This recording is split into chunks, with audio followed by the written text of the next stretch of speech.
It's amazing that Abingdon Fire Company is at 100 years of service. It has been a heck of a ride. I hope you enjoy the presentation. Thank you. I'm Bill Dusa. I joined Abingdon Fire Company in 1985. I actually had been riding Abingdon's ambulance for a number of years. They had an ambulance at their House 3 down in Willoughby Beach, which meant that as it was coming out of the beach and they needed an ALS provider, they'd pick me up at Big Red and I'd jump on the ambulance. So I got to ride Abingdon's ambulance a lot before I became a member. I'm Charlie Kranz. I first joined Abingdon Fire Company in 1981. I had a friend that was riding and I joined, and my uncle was a volunteer firefighter in New Jersey. So I thought it'd be interesting to try. Yeah, well, I was the oldest of my three brothers, so I joined first. And then my brother, my middle brother, he joined. My mom joined. And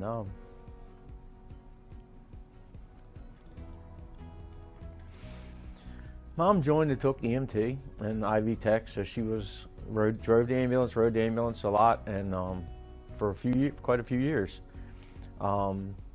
My brother rode for a little while, and then he went in the Army and then came out and got a job in Baltimore City, and he just retired a few years ago, younger than me, but he retired as a city paramedic and an instructor at the academy.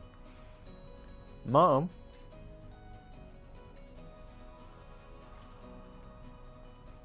when Mom stopped riding, she worked up in the office as doing billing and things like that. So she was a member. She got her life membership here, and right up until the time she just couldn't anymore, she worked here in the office. Chip Riley. I joined Abingdon Fire Company in 1976. What inspired me to become a member of the fire service was obviously my parents. My father was a life member here at Abingdon, was a past chief, especially when I was a kid. So I was born and raised into the fire service, and we were so honored to be a member here at Abingdon, and he was, and my mother was also a member of the Ladies Auxiliary for about 30 years, and Dad was about 52, 54 years. So I'm Chris Breslin, joined Abingdon in 1997. So I was a fireman in Pennsylvania for many years, moved to Maryland for a job supposedly for 1 year, and immediately wanted to find a fire company to join. First place I stopped along the way was Abingdon, and shortly thereafter I built a house literally around the corner from the firehouse just to be part of that community. Damian Clark. I joined in December of 1996. Some of my friends had an accident at 543 and 7, and we were all there or whatever, and the firefighters that came, I had questions with them or whatever about how, they became firefighters and everything else. And when they came to me, they explained to me that this was all a volunteer county and everything else, so I inquired more of how I can become one, and lo and behold, 27 years later, I'm still here. So I walked in the door in January of 1994. I had already come in trained, so I'd already come in with my EMT. I'd already taken that at a local college. My name is Eugene Meadows. I was accepted into the Abingdon Fire Company March the 7th of 1979. When I was 6 years old, our house caught on fire. My mom was at home. She actually evacuated my brother and I, who was younger. So this fireman got up underneath the house with a hose line, and he was putting it out. And when he came out, he was covered with all kinds of debris, ashes, and insulation, and all this other stuff. And the funny part about it is I got to meet that guy 10 years ago as my first captain, Lou Espy. My name's Glenn Hall. I joined Abingdon in 2001.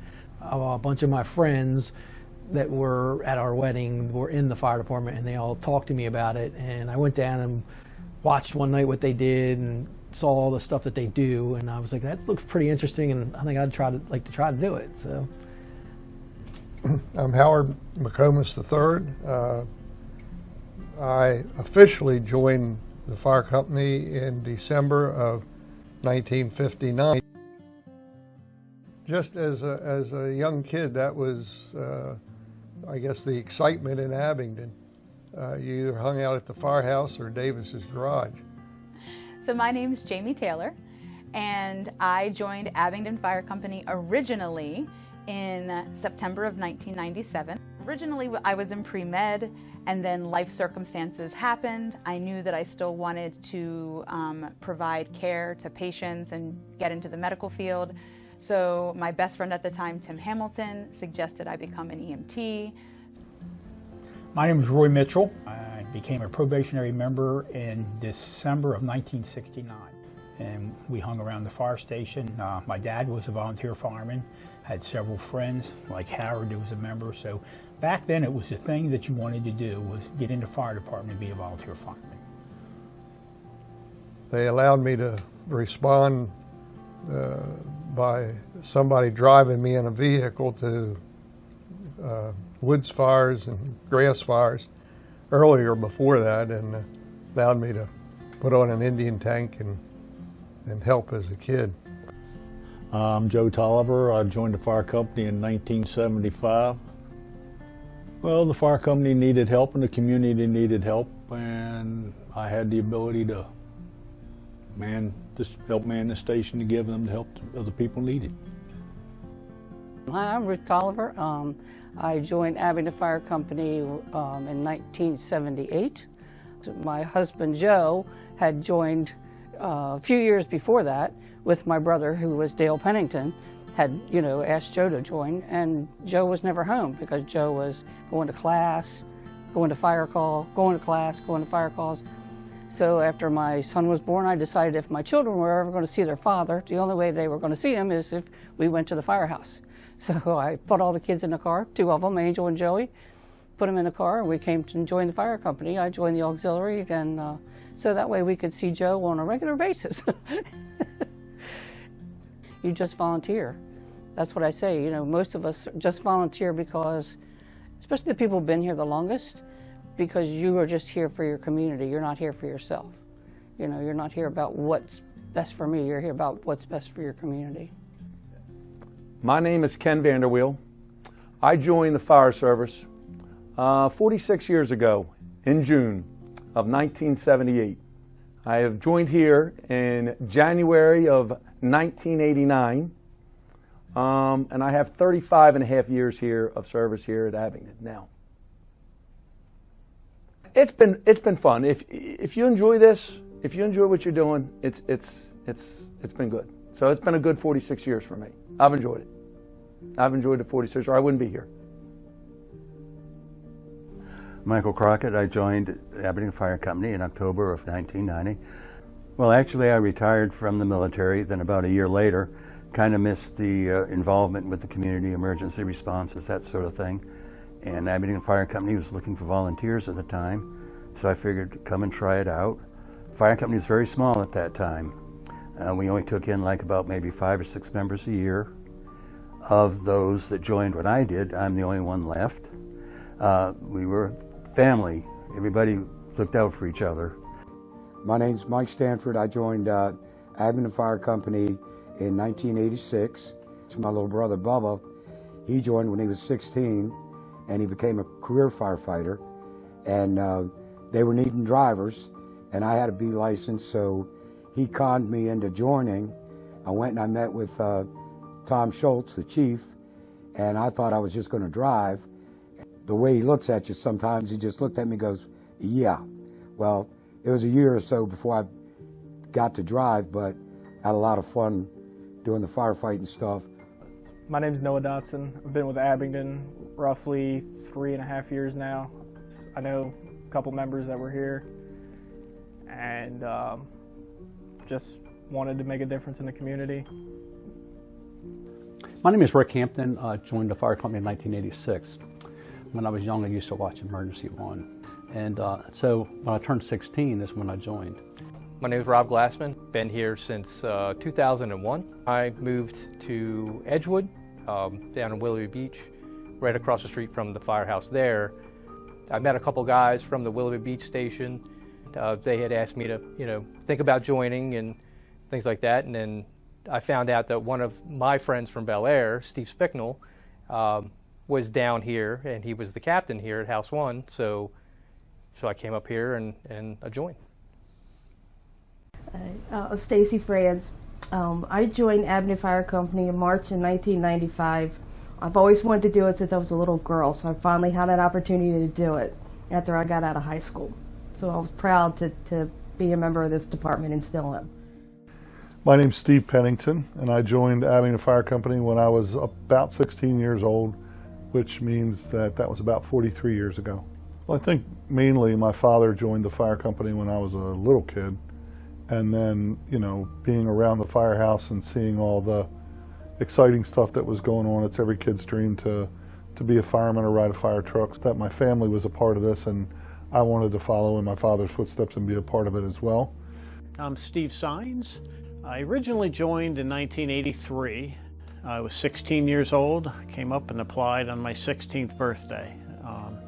I lived down in Willoughby Woods near House 3, the old House 3, and I just had a huge interest in joining the fire service. Hi, my name's Steve Yildhall. I joined Abingdon Fire Company back in 1989. I was a Boy Scout, and every time that there was a big event, they would have Reisterstown Explorer Scouts, which was part of Reisterstown Volunteer Fire Company, come out to provide EMS and fire safety. My name is Thomas Schultz. Joined Abingdon Fire Company in November of 1964. As far as I know, he started probably in about the early 30s somewhere, right after Abingdon started in 1925. He was active for a while, was captain at one time. I do have memories of riding a truck with him going to a fire in Joppa, so that kind of put a bug on my brain as far as joining the fire company goes. And it was a shame that he passed away before I was able to join, but I was only 17 and a senior in high school at that time. Hi, my name is Valerie Graham. I joined Abingdon Fire Company in 2007. My daughter had joined here at 17, and they were looking for volunteers, and they had a big fire, and she said that they were really, you know, seeing if they could get a bunch of volunteers to come. So she talked me into it, and I came and joined, and I had decided I was not going to be an EMT. I was just going to come check it out. And when I came in, they signed me up for an EMT class right away. So I started right away, and I've been here since. My name's Zach Boyce. I joined here August 14th of 2014. When I joined here, you know, young me thought, I'm 16 years old, you know, how cool would it be to tell my friends, like, I get to run into fires? Like, I never really imagined it was part of serving a community. It was just, oh man, I thought I'd be some like bad 16 years old. I get to tell my friends I'm going into burning buildings. What 16-year-old gets to do that? No one. I mean, quickly, as I've gone through the decade of being here, I've learned that it's more about the community, building a family here, and it's not just running into fires. There's a lot that goes into it.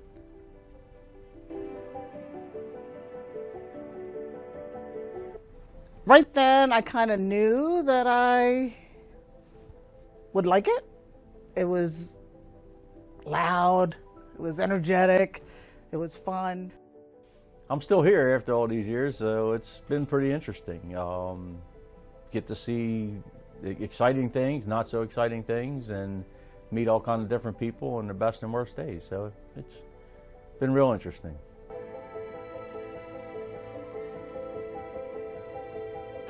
I think the first part of it is overcoming the awe of the things that you have to do to become a member of the fire company. I think back 40 years ago, it was nothing like it is now. I can tell you that the class length was a lot shorter back then. The topics that you had to cover didn't even exist back then that you have to cover now. You could be a member 1 hour, and the next hour you're riding down the road on the back of a truck thinking, what am I doing? It was a very short period of time, 24 hours, you were riding. Well, the skill requirements have gone up dramatically. And that's just from the progress the fire service has seen over the last 30, 40 years. I was dragged into driving the old Cadillac ambulances. They said it was easy. My driver training consisted of a 30-minute ride around, and I was promised that I would never have to touch a patient. And that was back in the days when EMS was, in a Cadillac ambulance. The only medication we carried was oxygen. There was no EMT program, no ALS. It was pretty amazing. It was, swoop and scoop. That was our only way of taking care of patients. Started as a firefighter. My level of training, I'm a firefighter 2 now. And throughout my years, I wound up going throughout the ranks of being a firefighter to a lieutenant. And then, of course, a few years later, I came back and I wound up going on the administrative side and being a board of director for 5 years. First night, you remember, you could ride the truck. No experience. You basically hooked on to somebody else that maybe like Howard or was a friend of mine, Steve Hughes, that you kind of hung with. And they kind of watched out for you. They knew. I have been an EMS sergeant, been an EMS lieutenant. I also did about 20 years on the operational side, and I thought, oh, maybe I should help out administrative. Applied to be vice president, was vice president under Charlie Williams for about 9 years, and then became president. And then worked my way to being the current board of, the chairperson of the board here at Abingdon.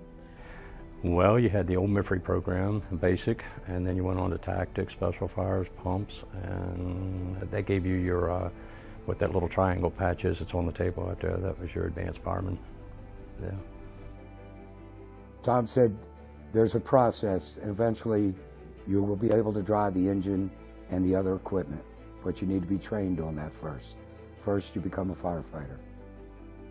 Went through Fire 1, Fire 2, got rescue tech, rescue specialist. Within 6 months, Steve Pennington had approached me to become a driver down here. Within a year, he'd approached me to put in for lieutenant.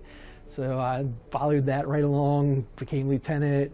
I was captain at House 3, I was captain at House 1, and then eventually became assistant chief and did that for 4 years. Back then, we started training like they do now on Monday nights, and you'd go on drills. We even went on house burnings, like Eugene Meadows and Joe Tolliver and Chris Hoffmeister. We all went with Aberdeen on a house burning. I'd never bottled up before. And I bottled up, I was on the roof, I was in and out of the building all day long. And at the end of it, I asked Eugene how I did, and he goes, well, if we get a fire call, you're going with me. Then I went to firefighter class, firefighter 1, 2, 3, and you still needed the formal training, but back then, some things, everything was documented, but you just, you work through things. That was the way easiest part. The hard part was all the training that we did in between all of that. I've got every rescue discipline except for collapse. I'm instructor 3, fire instructor 3, fire officer 2. A lot of training in there to do that. Plus, Steve and I took on a major role, and Matt Galecki took on a major role when we were the chief officers to really drive training when we were the officers. Me and Steve went to Florida for training. We went to all the firehouse expos for training. We went to North Carolina for Big Rig Rescue. We really pushed the training aspect, and we did it ourselves to show everybody else that if you got to do it. That network that we rode together, we trained together, we taught together. There was someone like Mike Shefford, Dave Nitz, myself. I'm trying to think of some other ones that, and it's different now what it is today. I mean, God, EMT class, 60 hours? I think it's 160 hours now. I took my EMT class at Essex Community College, and it was a little intimidating because I started when I was 48, so I was the oldest one in the class. But I actually liked it. I liked the teacher. I thought what all we did, all the practicals and stuff, I really liked all that. The first year that I was here, I was taking my EMT, and once I completed that, Steve Pennington was the chief at the time and asked me if I would start a new members class, which I did, and I did that for a year, and then the following year in 2009 I became a lieutenant. I did that for 2 years. It just seemed like it progressed. It was the thing to do.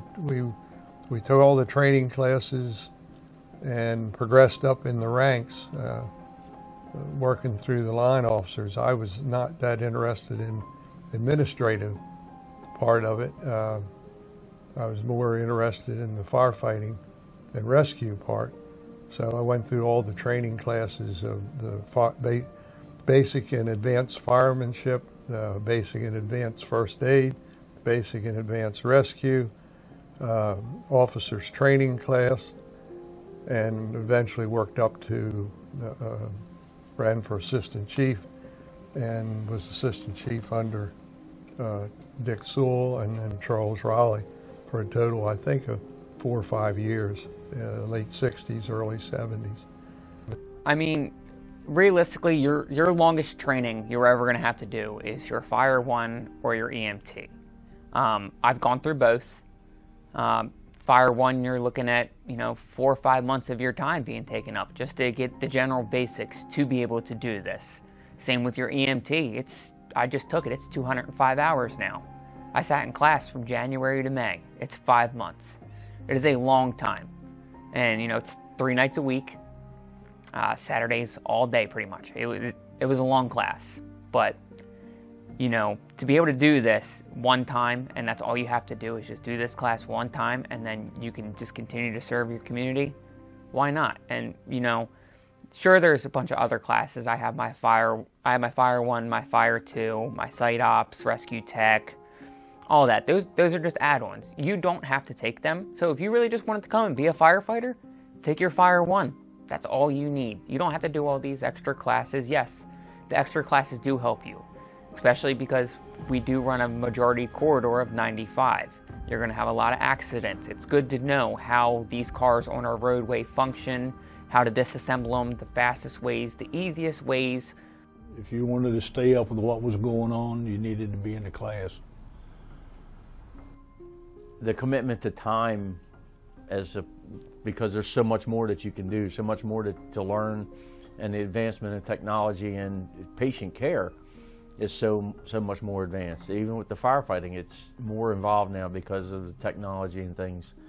Training operationally, firefighting is a risk. I mean, you could lose your life doing this. I mean, it's fun, but there's a big chance out there that you might not come home. So to be able to train and operationally know the tactics and what you're supposed to be doing on the scene and your responsibilities. I mean, you're responsible for other people if you're on the RIT team, or if you're the truck, have to know that you're responsible for search and rescue and going to the roof and cutting the hole and ventilation. So the training aspect as far as the fire side operationally is very important, because you have to know what you're doing, because somebody could get hurt or killed if you don't. Abingdon Fire Company has always been a trendsetter throughout the county.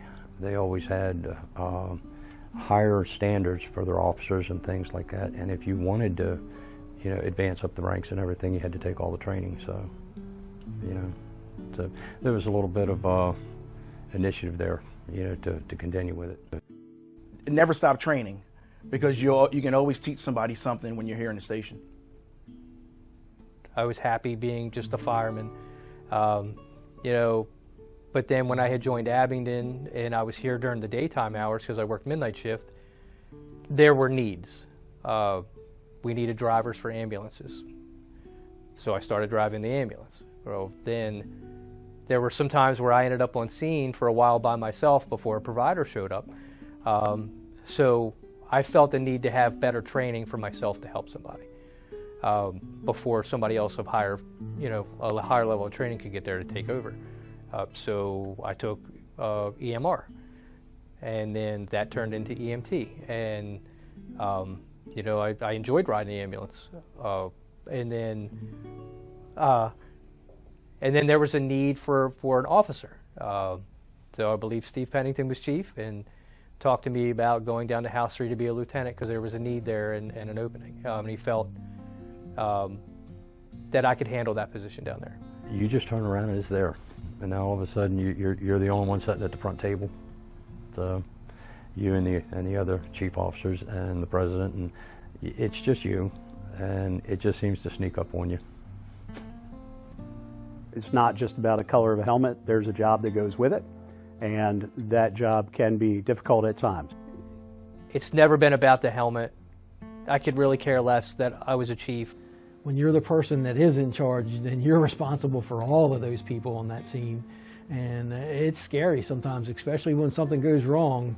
You know, it's something to be able to fall back on your training and start clicking those things that are built in, that the training built into you, to start realizing this is what I need to do, this is what I need to take care of, this is what's important, this is what I don't really have to worry about right now until I can get control.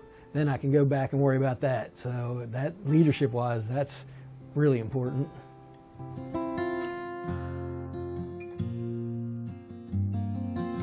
Well, the technology difference is just absolutely dramatic.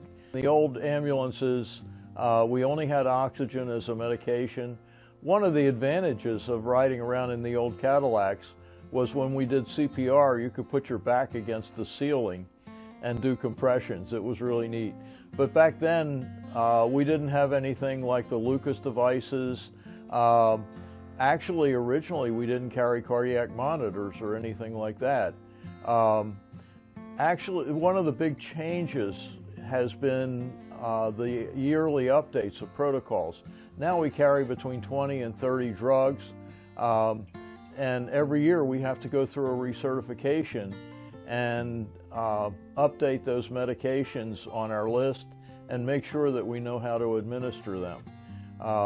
It's been a dramatic change, and I always tease our medical director that us old guys have seen so many of the medications go and come on the list because they keep changing based on evidence-based medicine, what medications are used for and whether they're used or not.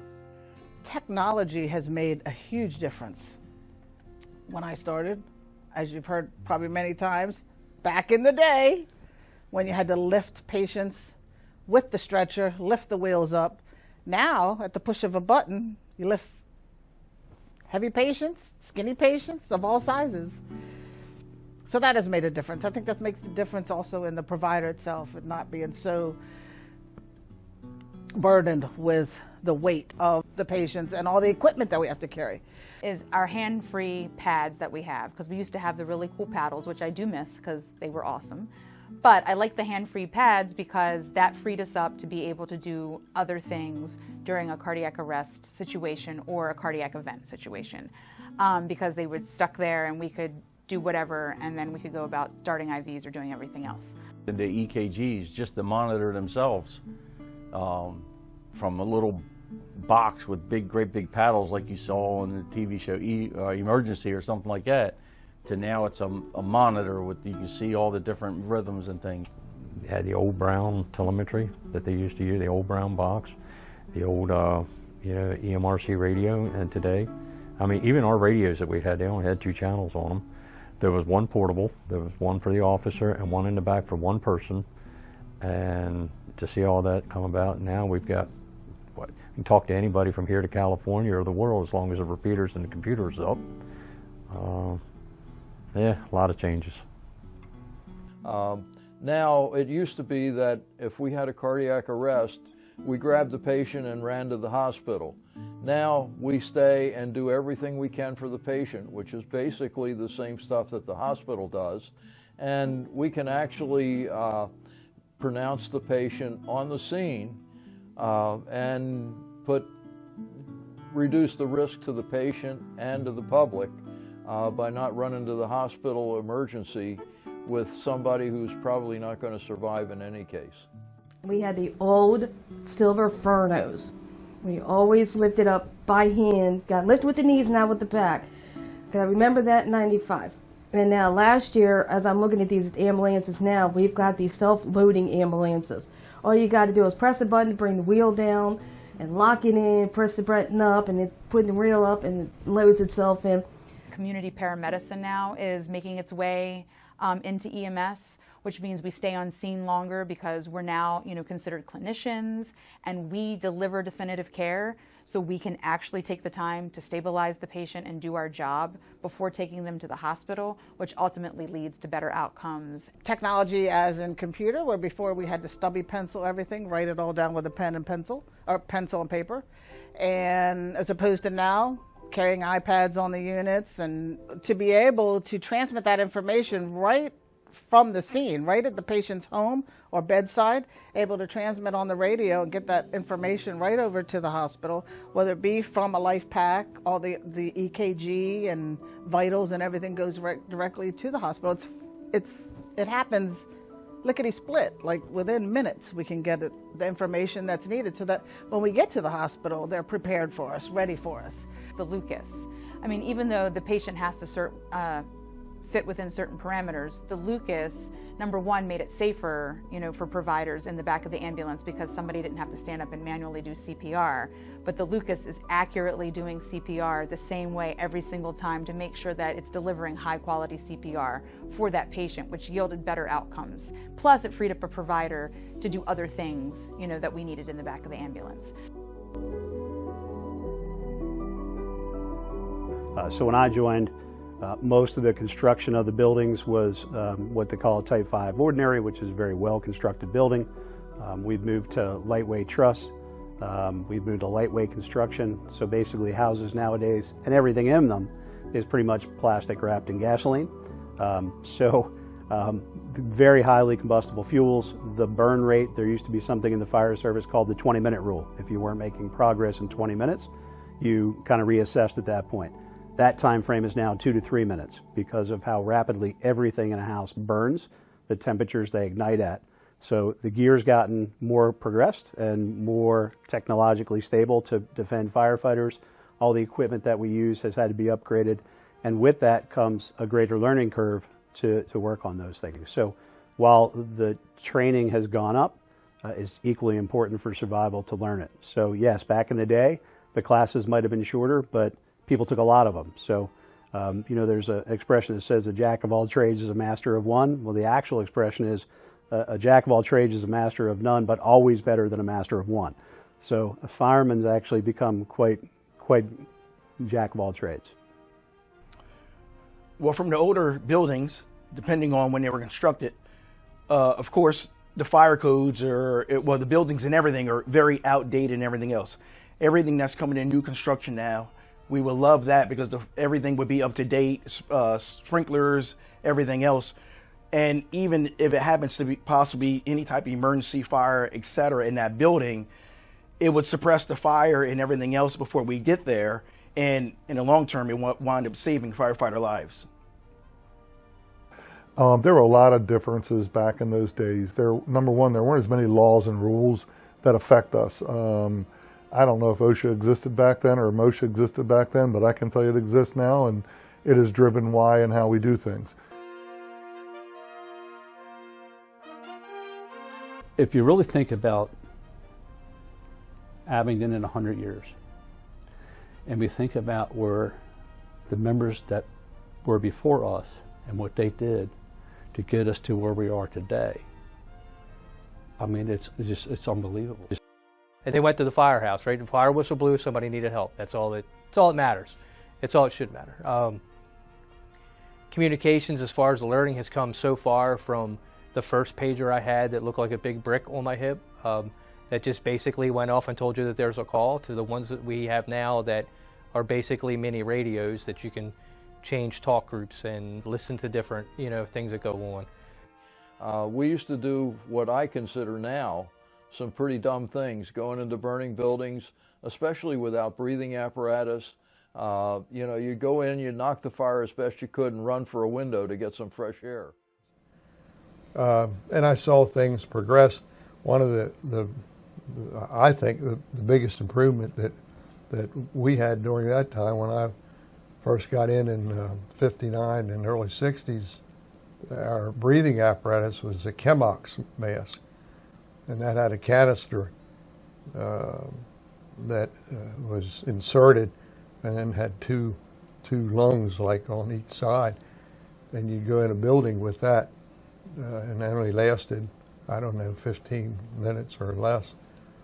And then after that along came the MSA air masks, and that was a big improvement. And I think that was one of the biggest safety improvements that I saw during my time.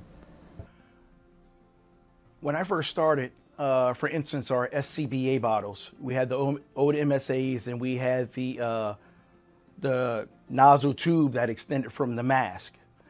And there have been plenty of times if you had a dumpster fire, auto fire, whatever, and you have your SCBA on, there'd be times if you were too busy in tune with doing the job that it came to the point or whatever, like that tube would close up on you and you wouldn't get any air. So at least the SCBA that we have up to date now, whatever, we don't have that tube and everything else. So that kind of eliminates that and it makes it safer. The masks, they were steel bottles, and then they went with the fiberglass ones, and then they went with new 1 hour bottles, you know, the new latest greatest, and they were green bottles that we used to wear, and now you're in about the 4th or 5th generation of masks that I've seen come about. One of the other changes in firefighting is the fact that when I started riding, we didn't have assigned turnout gear. There was just a rack of turnout gear. You grabbed what was there. Turnout gear, I remember when we had 3/4 boots, and if you were lucky enough to get a Nomex coat, you got one. If not, it was an old Army duck coat that they used in the Navy. Those were the first bunker pants that most members got that you had to pay for on your own because they wouldn't give them to you. They couldn't afford it. I mean, they were barely paying the light bills. Actually, when I first joined, the first piece of gear that I ever got had a corduroy collar on it. So that's how old I am. We still had steel SCBA bottles that were heavy as all get out. So, you know, a lot has changed between then and now as far as the gear that we have now is so much lighter. We have composite SCBA bottles. Back then, you wore a helmet, gloves, a lightweight turnout coat, and long boots, and that was it. We didn't have hoods. We didn't have a lot of the protective equipment. We didn't have bunker pants. We didn't have a lot of the protective equipment that we have now. The gloves, I mean, they were just regular work gloves, or the old red ball gloves, and then the old Firecrafts, and then, you know, then the newest, greatest thing is still coming along, and they're making new models every day. There's been a lot of changes. So, and then went from rubber boots to leather boots. But a lot of changes over the years. The turnout gear, of course, I don't know what the pounds were years ago when I started 27 years ago, but now we have the gear, whatever, that it's very lightweight. It's almost like putting on a coat and pants. And the boots that we have, we used to call them 3/4 boots or duck boots back in the day, whatever. Like our boots are almost like you're wearing sneakers anymore. So everything nowadays is 100 times better than what it was 27 years ago. And then for the fire side, more as like a rescue perspective, it's the tools.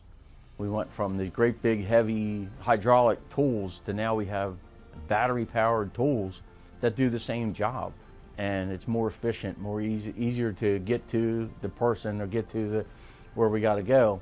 And changing, we have the rescue truck, but now we have rescue engine. We have engines with rescue tools on it because we can fit that stuff in these pieces of equipment, and that changes the whole perspective when you're out on the road. So it makes a big difference.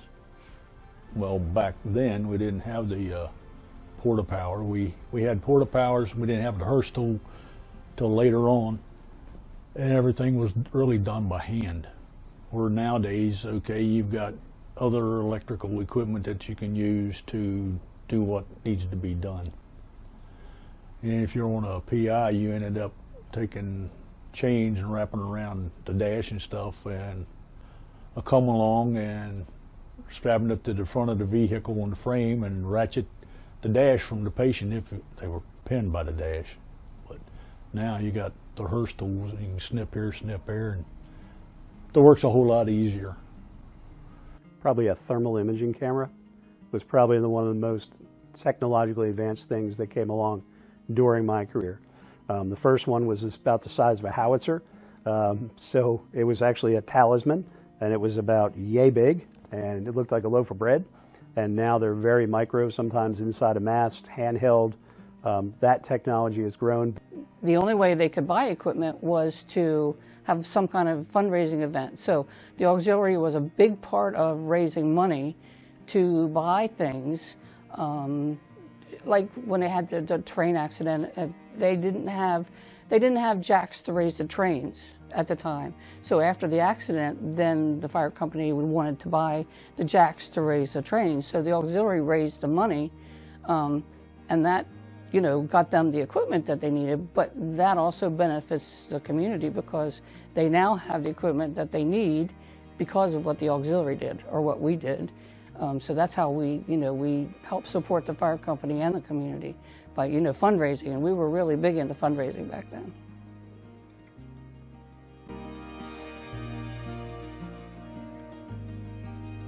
I'm very proud to be the third generation in the Abingdon Fire Company. My grandfather was one of the founding members when they met in 1924 in Tucker's store. They unofficially met in 1924, and then I think the fire company itself was incorporated in 1925. The first engine that was bought was then stored behind Tucker's store, and in the daytime, even Mrs. Tucker, they said, would be able to drive the engine if no one else was around, and she would take the engine to the fire, and the fellows would all respond.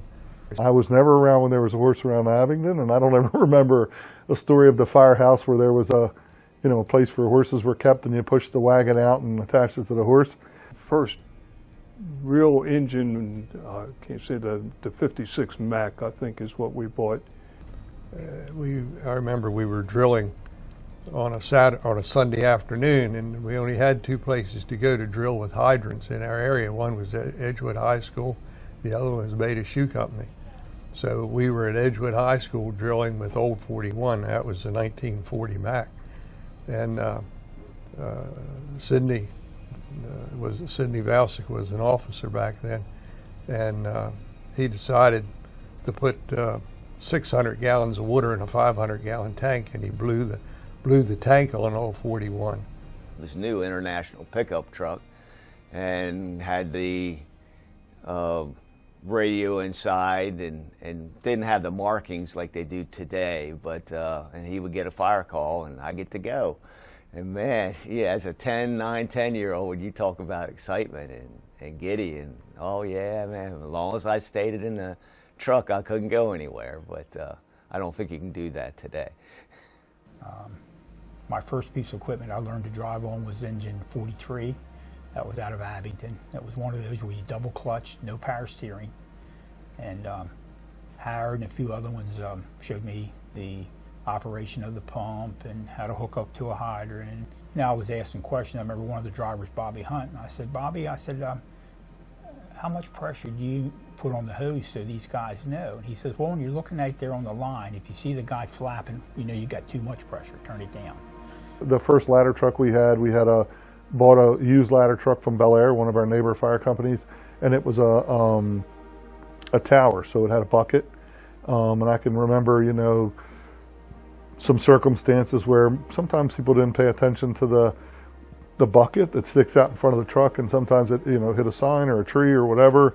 And now we don't have a bucket ladder truck. We've got a different kind of ladder truck with a straight ladder, but it's got a pump. When I first joined here, we were running open cab engines, which mean they weren't enclosed, which mean when we got on the fire truck, we were exposed to all the weather, going and coming back from calls. No seatbelts, no crash protection. As you know, nowadays they've enclosed them, which for safety, you get the heat, you get the air in the summer, heat in the winter, which is, fantastic for the firefighters, great rehab. We didn't have that back in '89. They were open cab. From the early 60s till when I kind of got out in the middle to late 80s was the rescue equipment here at the fire company.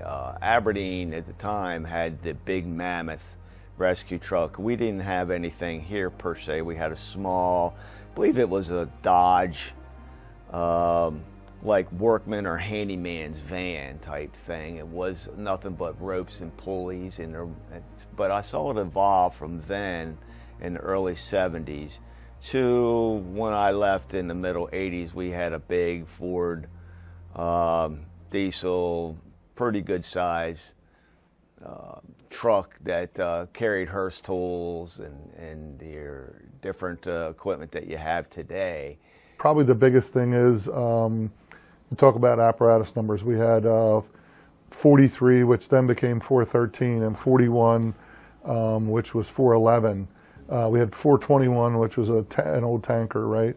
All those apparatus had 2 seats up front, and everybody else rode on the fire truck wherever you could literally grab a spot.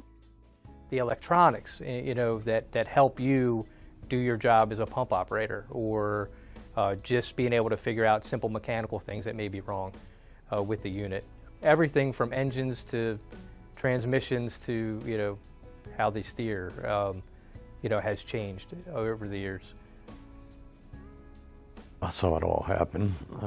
We went from open cabs. Actually, the tanker didn't have anything but the back step on it. It only had room for 2 people up in the front. No equipment, just the 2 people up front. 1,500 gallons. It was a Dodge, and it was a 5-speed. It was a manual transmission that you never heard of anymore. And I did get to drive it.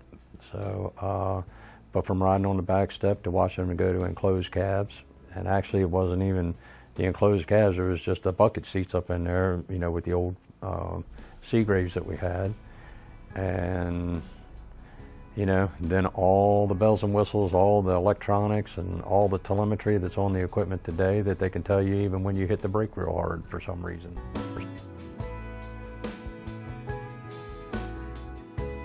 I think some of the older fun things were riding on the back step of the fire truck, and the tanker used to have this big giant, it was called a fast dump valve on the back step, and if you were the young guy, that was right in the middle. And if you were a short guy, it was kind of like you were going to ride this metal horse, and you're bouncing down the road, and this is not a very comfortable thing. And there was 4 or 5 spots on the back of step, and you're holding on. Well, then people started falling off. I don't know if we ever had anybody fall off the back step. We had 1 or 2 fall off the side step. Fell off the back of the truck twice. Once it pulled out of the station there in Abingdon before I was ready, and I wound up on the concrete floor. They stopped at 43, picked me up and put me back on the truck, and we kept on going. The other was a woods fire on Willow Beach Road one summer day, and I think Tom Eller was driving. It was old 41 again out of Long Bar, the 1940 Mac. I was the only one on the back of the engine. It was a woods fire and Willow Beach Road, and he slowed down, and I thought he was getting ready to stop, and I thought he found the fire. So I got ready to step off the back, and then he apparently wasn't the right site, and he took off, and they got to the fire, and I wasn't on the back of the truck. I was a tail step guy. I was an open cab guy and a canopy cab guy. When I came into the department back in the 70s, we stood on the back step, and they thought that was the greatest thing. We would be gearing up, going down the road, could be pouring down rain, and we would be putting our quarter boots on, our helmets, and our coats. When I first joined, we were standing on the back step getting dressed as we went 40, 50 mile an hour down the road. You know, it's just, I can remember riding at the hill step with a cover over my head, rubber boots, gloves and a coat, and a helmet. I can remember, you know, you're going to go to a call, and if you were a new member and you were on the back step and there was a more senior member, you had 2 choices. You either got off or you climbed up in the hose bed and just held on for your dear life underneath of the hose cover if the hose cover was on there. That was an experience. You go back and look at the way we rode equipment back then. You ride the tailboard of an engine going down the road at 50, 55 mile an hour with the hose cover over your head because it's raining or snowing. There are even times when you're putting gear on back there.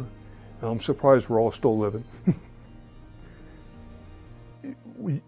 Now we had straps we had to put on, and then you think that's safe, and then eventually that all came to an end, right? I mean, too many firefighters were getting hurt by falling off the back fire apparatus, or if the fire truck had an accident, I mean, it was crazy. Unfortunately, I missed the years where they were still riding on the tail step. Today, you gear up outside the engine before you get on the engine. You step inside an engine that's either nice and cool or nice and hot, and you put a seatbelt on. So it's evolved so much for safety. But seatbelts are now mandatory, and all the apparatus have, indicators to let the driver know that everybody's seatbelted, so he can have everybody sitting down and ready to go and belted in before he even leaves the station. The ride on the apparatus with the new suspensions and stuff like that is way better than the old apparatus that would bounce you around.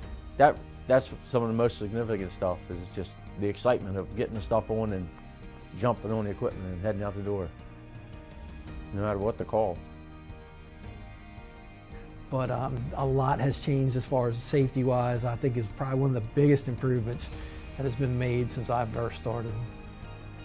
The emergency service is the same everywhere. The bell goes off and people have to be prepared to get on a piece of fire apparatus. The fire apparatus needs to be ready.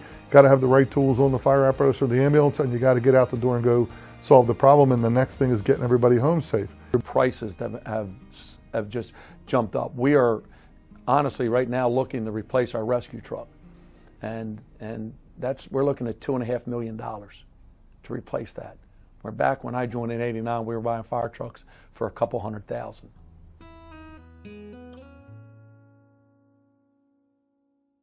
A little 3-year-old girl is sitting there looking at her cat up in the tree with their, parents and everything standing over them, because now you've got more of the problem than just the cat up there. Now you've got somebody that's really hurting, and that's the way it should be taken. And I spent a lot of time with the military, and this is a lot like that. I mean, we see things that people aren't supposed to see. And then now there's some new challenges that people are dealing with. What happens when you come back after you've been out on a call and it's been a tough call? How do you deal with that, and how does that affect your family and you into the future? So, I remember a multiple alarm fire in Bel Air up in the Forest Hill area. I was riding truck 431. It wound up being a multiple alarm fire, and after we extinguished the fire, come to find out it was a few fatalities up there, and that was my first time dealing with death first hand. Most of the calls that you go on that are serious are always going to affect you one way or the other. So some of the really bad calls, I mean, people stuck up underneath of trains. I had an ice rescue one time. I just couldn't get any further. I was already up to my neck. I couldn't get any further. I couldn't grab a hold of anything. They're just bad calls, and sometimes they're just bad days, and you have to learn to live with them and just put it behind you and move on. When you're sitting here, you're just getting cleared, and you're waiting, and you're waiting, and you're waiting for that call.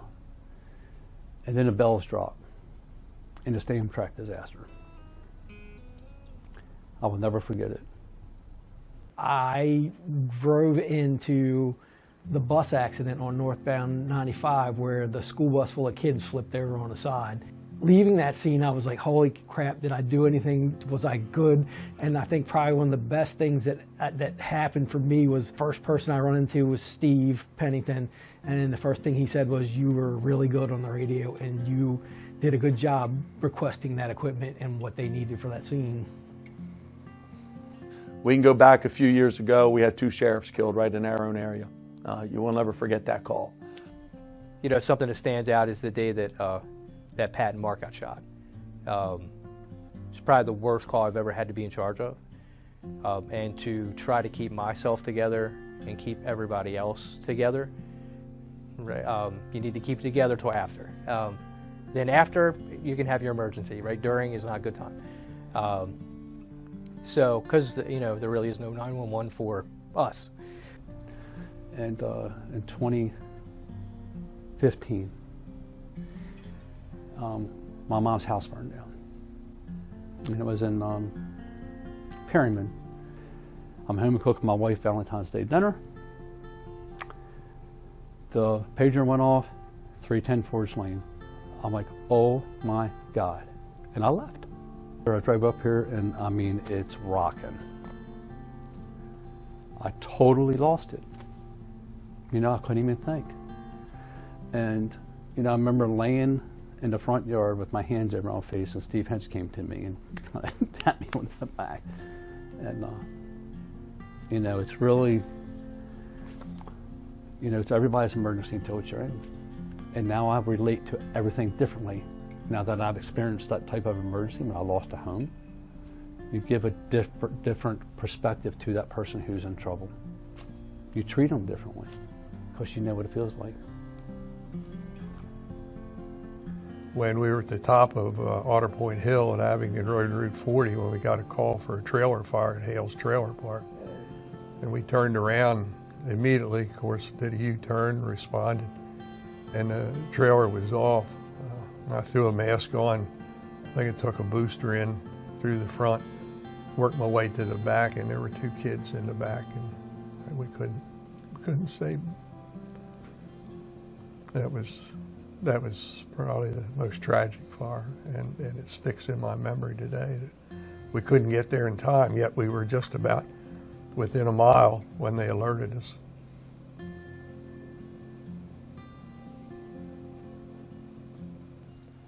We had a house fire at the corner of Abingdon Road and Route 7 where 4 members of the family got killed because of the fire. It's the worst call I've ever been on.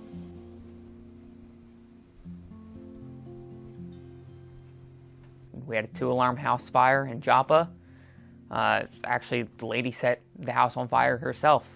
And our truck crew was the truck crew that found all 3 people up on the 3rd floor. And the one thing that, you know, I always think about is how close they were to actually getting out. Ask yourself the question after every call. What did I do? Or what did we as a crew do to fix this problem?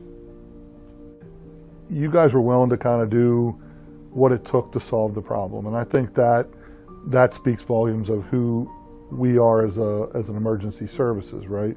Think outside the box. You know, whatever challenges are going to be there, we got to find a resolution for them. I think that was the craziest part about that whole incident, was actually being invited to, going to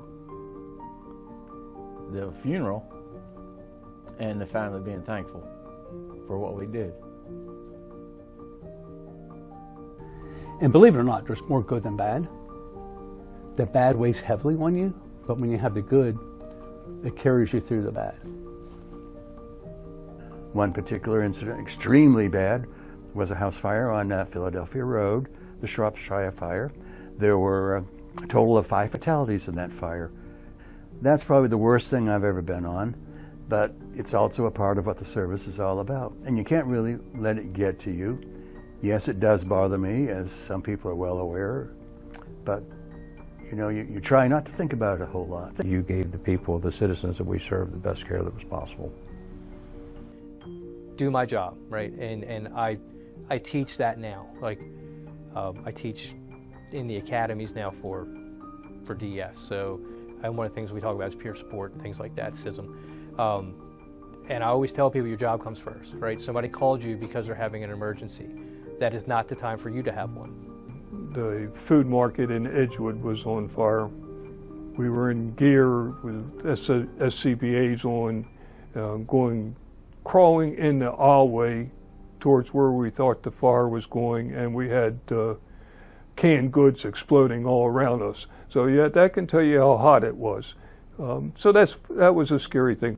To stand there for hours watching them search through the ashes. And I've had to do that 3 times. So you have, those memories are the hardest ones.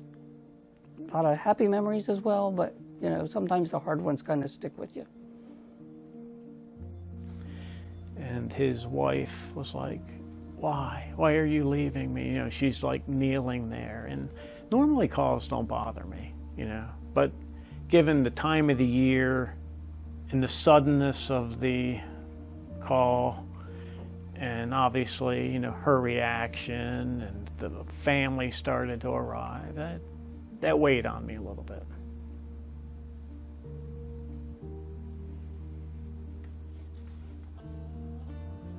One of my last calls where I decided I didn't want to do it anymore was a boy that went into, it was a construction site, and he had gone down and went right into the backhoe. You know, the good calls you pack away for another day. The bad calls you try to shove back as far as you can, but eventually they come back to haunt you. I'm a mental health first aid provider and instructor. I've taken lots of various mental health classes through NAEMT and elsewhere. And I even do a mental health section for EMT and paramedic at the college, because I believe that stigma needs to go away and that people need to learn to ask for help before their demons get them. And there's nothing wrong with asking for help. You're not any less macho.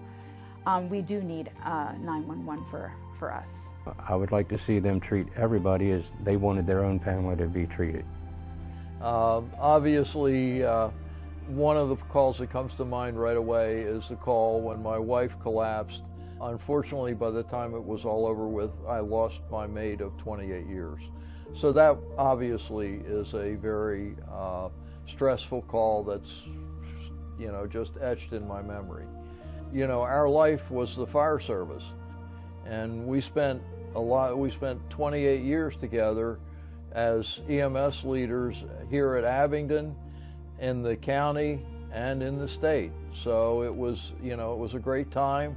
It had a great effect on my life because we were running crazy a lot of our life.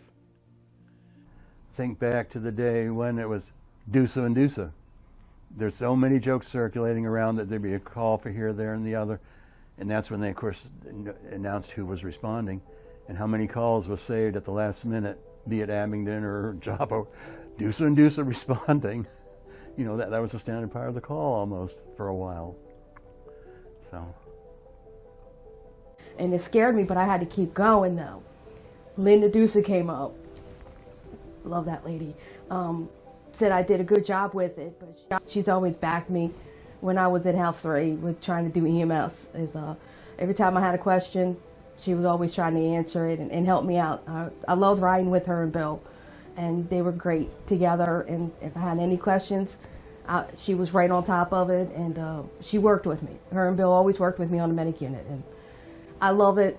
And I miss riding the medic unit, but I also miss having Linda around talking to and asking questions about EMS all the time. After I finished my EMT class, you had to do 50 calls to be an aide, and I was very nervous about being an aide, and I was not like pushing for it. But Linda Doosa was like after me all the time, saying, you know, you need to keep going so you can be an aide.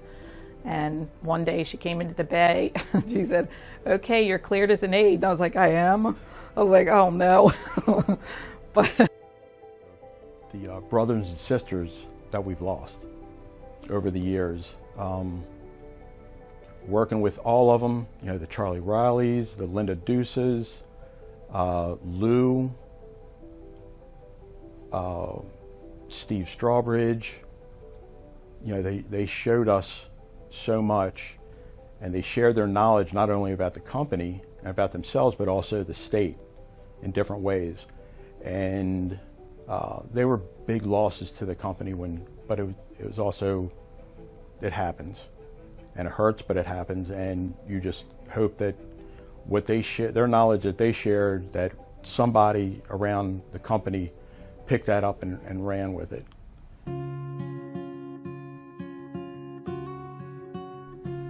The camaraderie at that station, as I remember it, and again, I was just a kid. I was 16, 17, 18 years old. It was just great. It was like a brotherhood and a sisterhood. We had great people. We hung out.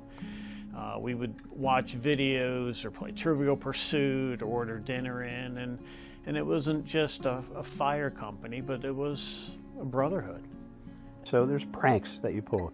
You send people to look for spark plugs for a diesel engine, which don't exist, or you send them to the auto parts store for a headlight for a fire truck, which nobody can find. So that kind of, I guess, jumping in, if you will, of new firemen, or you tell them that, you go get the hose stretcher, which doesn't exist. So, we tease them a little bit just to get them oriented, but it actually serves some functionality, because then they would realize what's on the rig and they would look at things. And well, my personal feeling is that I'm naturally sort of a teacher, and I enjoy teaching people about things. It's really been enjoyable being a preceptor and helping people out. You need to make people confident in their capabilities and their skills, and make sure that they become good clinicians. I was afraid to put on the mask because I was claustrophobic. Chris Hoffmeister, back then, when he was the assistant chief, helped me out with that, with the mask, getting over the claustrophobic. He also helped me out with getting over the fear of heights with the ladder truck. So I give credit to Chris Hoffmeister with helping me and keeping me going, because I wanted to quit at that time, because if I couldn't do it, I wasn't going to do it. But Chris Hoffmeister and a lot of the guys at House 3 kept pushing me and kept saying, you can do it, you just got to work at it, you got to persevere through it and just keep going. And they were always there to help me out, and I'm grateful from the crew from the old station on Laburnum to help me out, and Chris Hoffmeister, and I'm grateful that I stuck with it.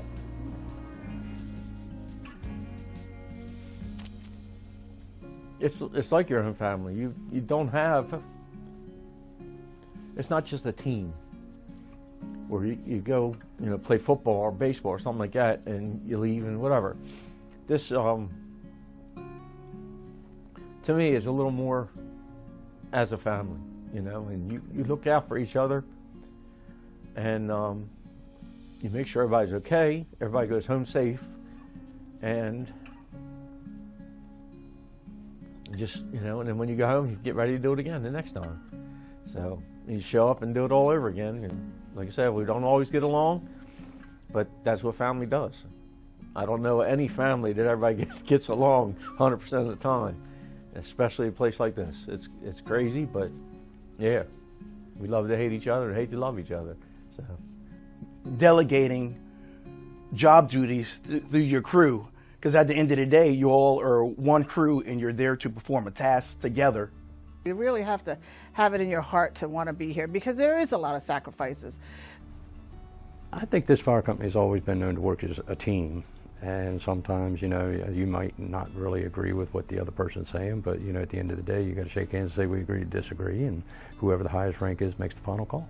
But everybody, I used to always say I don't always get my way, but I usually get my say.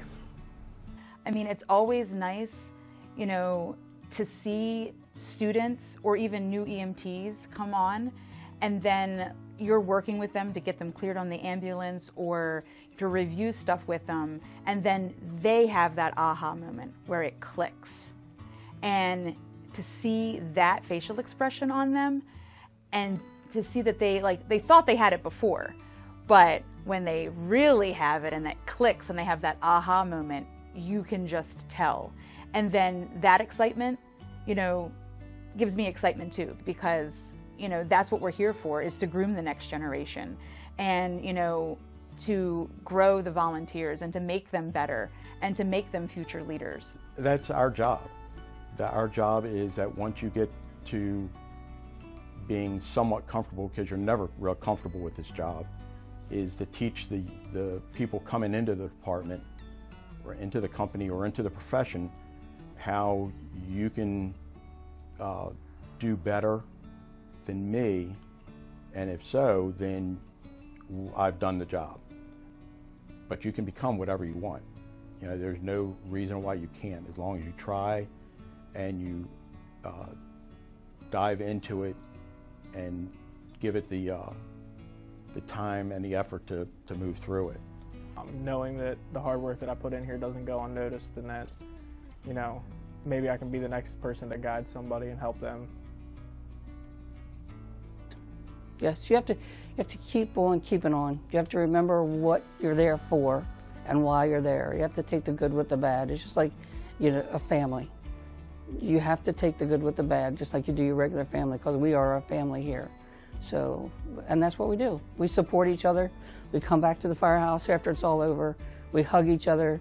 You know, we talk, we chat, we work our way through it, and that's how we deal with it, just like a regular family deals with their troubles that they have. And we're all having the same struggles, which makes your struggles not feel so bad now, because you know there's other people that are having the same problems. So when you feel kind of alone, just remember, you're not. There's a bunch of them out there that's going through the same thing you are. That's all I know.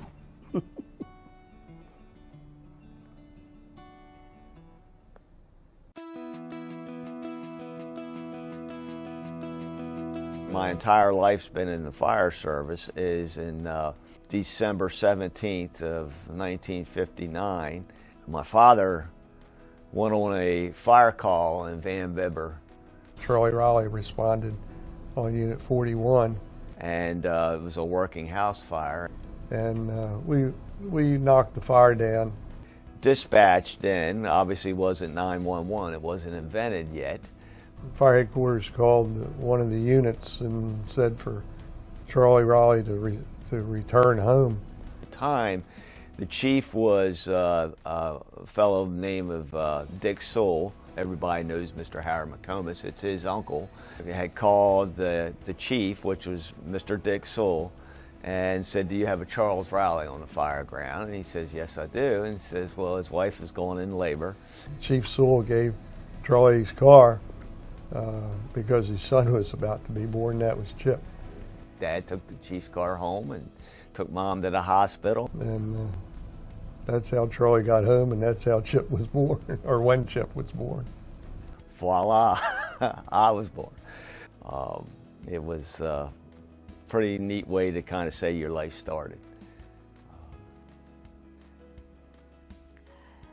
Well, if I was going to tell a dinner story, then obviously it would be about, like, you know, delivering a baby, because that's awesome and fun. No, I never got to deliver a baby.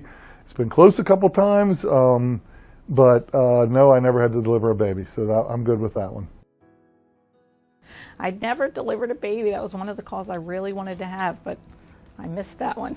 I never got to do that one. I have assisted with delivering 3 babies. The best one was with Linda Tingler and Bruce Winkler. Linda was great. Bruce, he was a little queasy, and we got everything settled. The baby was in Linda's arms in a towel, and we got the girl taken care of. And I told Bruce, we need to get the placenta. And he's like, say what? Had my first baby delivery in 1981. I had 2, but the first one was a little nerve-wracking because it was the first. I've only delivered 3 babies, though, in 25 years. So, I mean, apparently I don't get to deliver as many babies as Sydney does, because she delivers lots of babies. It also feels good when you have someone a baby that you've delivered, that the mother and the child come up and say, "Do you remember me?"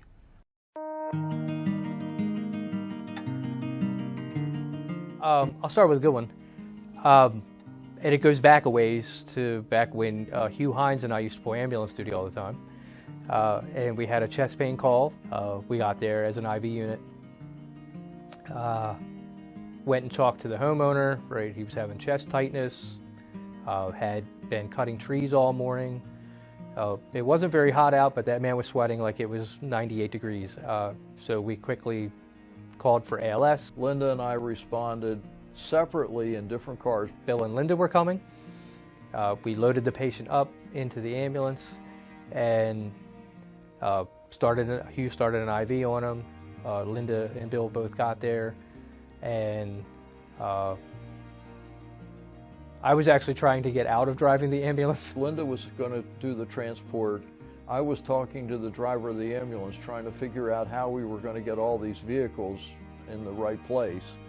So I was saying, well, why don't you guys go? I'll drive your car to the firehouse, and so that way you have 2 ALS people on this unit. And when I heard Linda yell, "Bill, get in here!" and the man had went into arrest.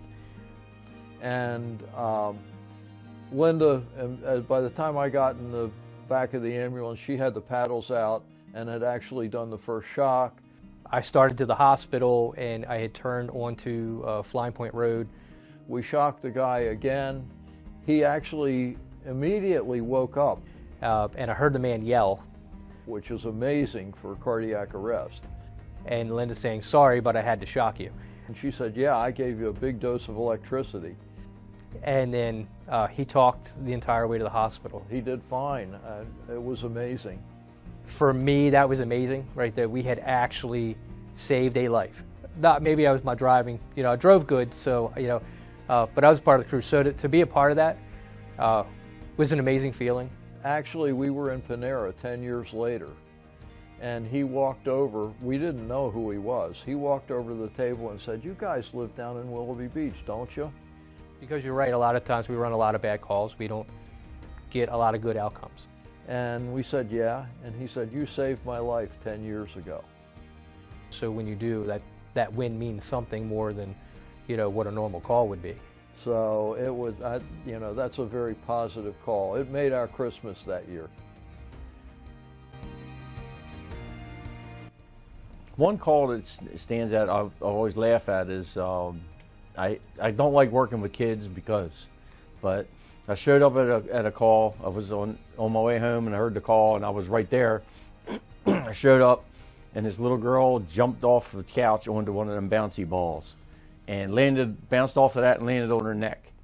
So when I walk in, the mom was a daycare mom. She had little kids. They were screaming and hollering. The little girl's screaming and hollering. And I walk over to her and I ask her name. And she tells me her name, and because generally kids don't like strangers touching them, I said, I pronounced it wrong. And right away she stopped screaming and stopped crying and looked me dead in the face and pronounced her name. It was Adriana. And okay. And I said, "Where does your leg hurt?" "It's my neck, not my legs." I said, "Okay, we're good." And then from there on, it was like, and then from the point we got her from the couch to the ambulance, Mom's still screaming and crying, and the little girl's like, "Hey, this is cool." Well, I had her head taped to a pillow like this on the backboard, and because it couldn't move her neck. But from that point on, it was like, that was cool. That was kind of funny. So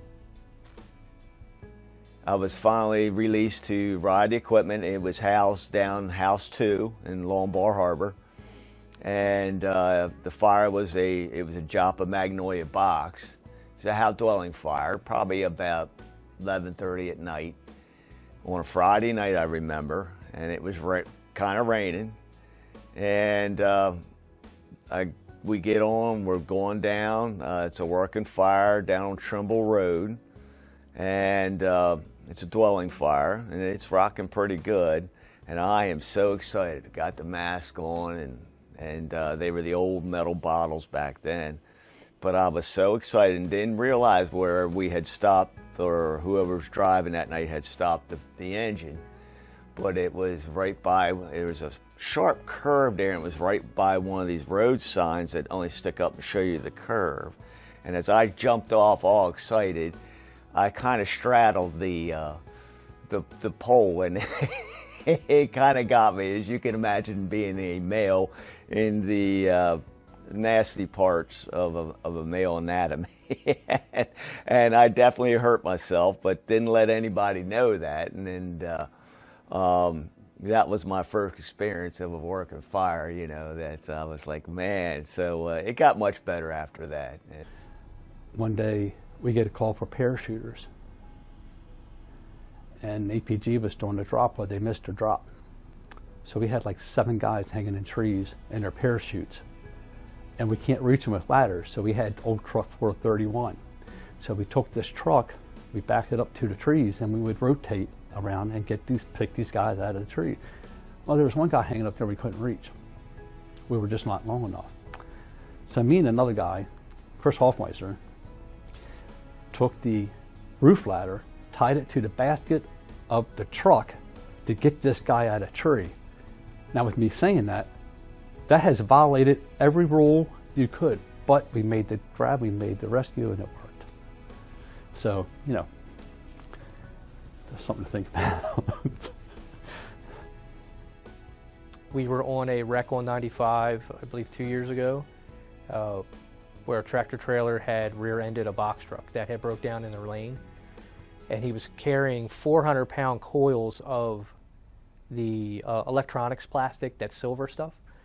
And it ejected the coils out of the back of the box truck, and it crushed the cab of the tractor. And we, Aberdeen and Joppa, we worked on that truck for an hour. And we had the GO team there. Flight paramedic was inside, you know, running fluids.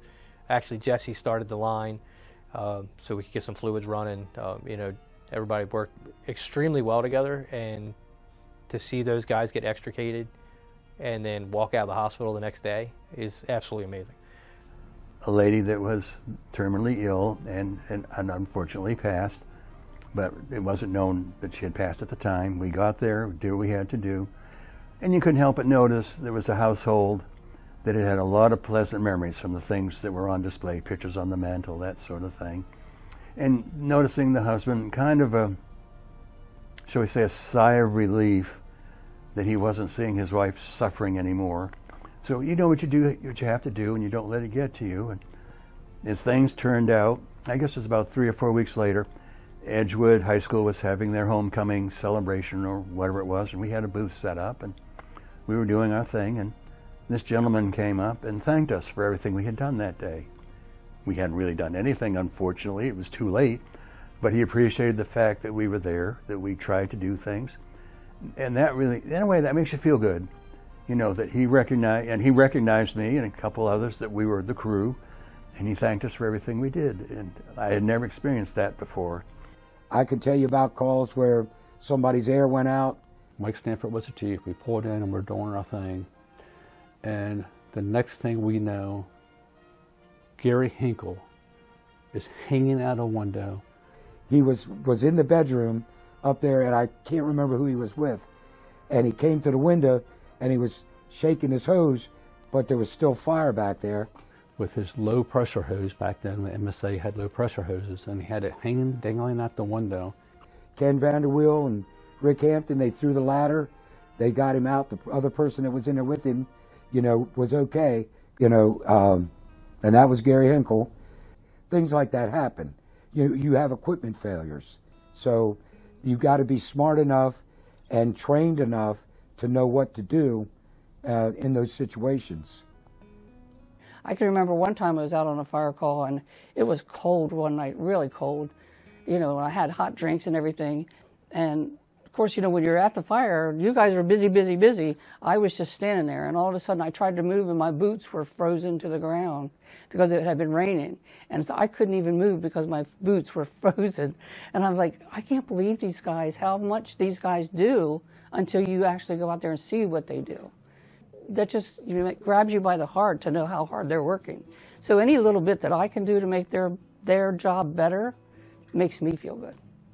And her father had a heart attack right there when we were there. So we started working on him, got him in the ambulance, got him in the hospital. We brought him back. He was in the hospital for a couple of weeks and discharged. So it was, we happened to be at the right place at the right time. And then there's been a couple calls with elderly people. They're like, oh, I'm sorry I bothered you, and this is the second time you've been here this week, and you just calm and reassure them and say, no, it's fine, everything's good. We're going to get you taken care of. Regardless if their blood pressure was too high or they had a syncopal episode. But a lot of times it was just fear, and they didn't needed reassurance, stuff like that. So you get them checked out, and if it was warranted, which we would take them to the hospital, but then sometimes they would sign off and say, no, I feel better now. So, you know, and that made me feel good. I like that. there have been several times throughout the years that I've either seen people who I helped treat or saw them on a scene or something like that, and to have them recognize me and, hey, you helped my dad out, really they appreciate it. He's doing really good. So to get those kinds of follow-ups are good, because we don't get that, right? We take them to the hospital, we drop them off, we change somebody's life for the better. So to see people in a later date and find out that they're doing well, that you've affected their life in a good way, it has always been important, and a thing we don't get often enough, I don't think.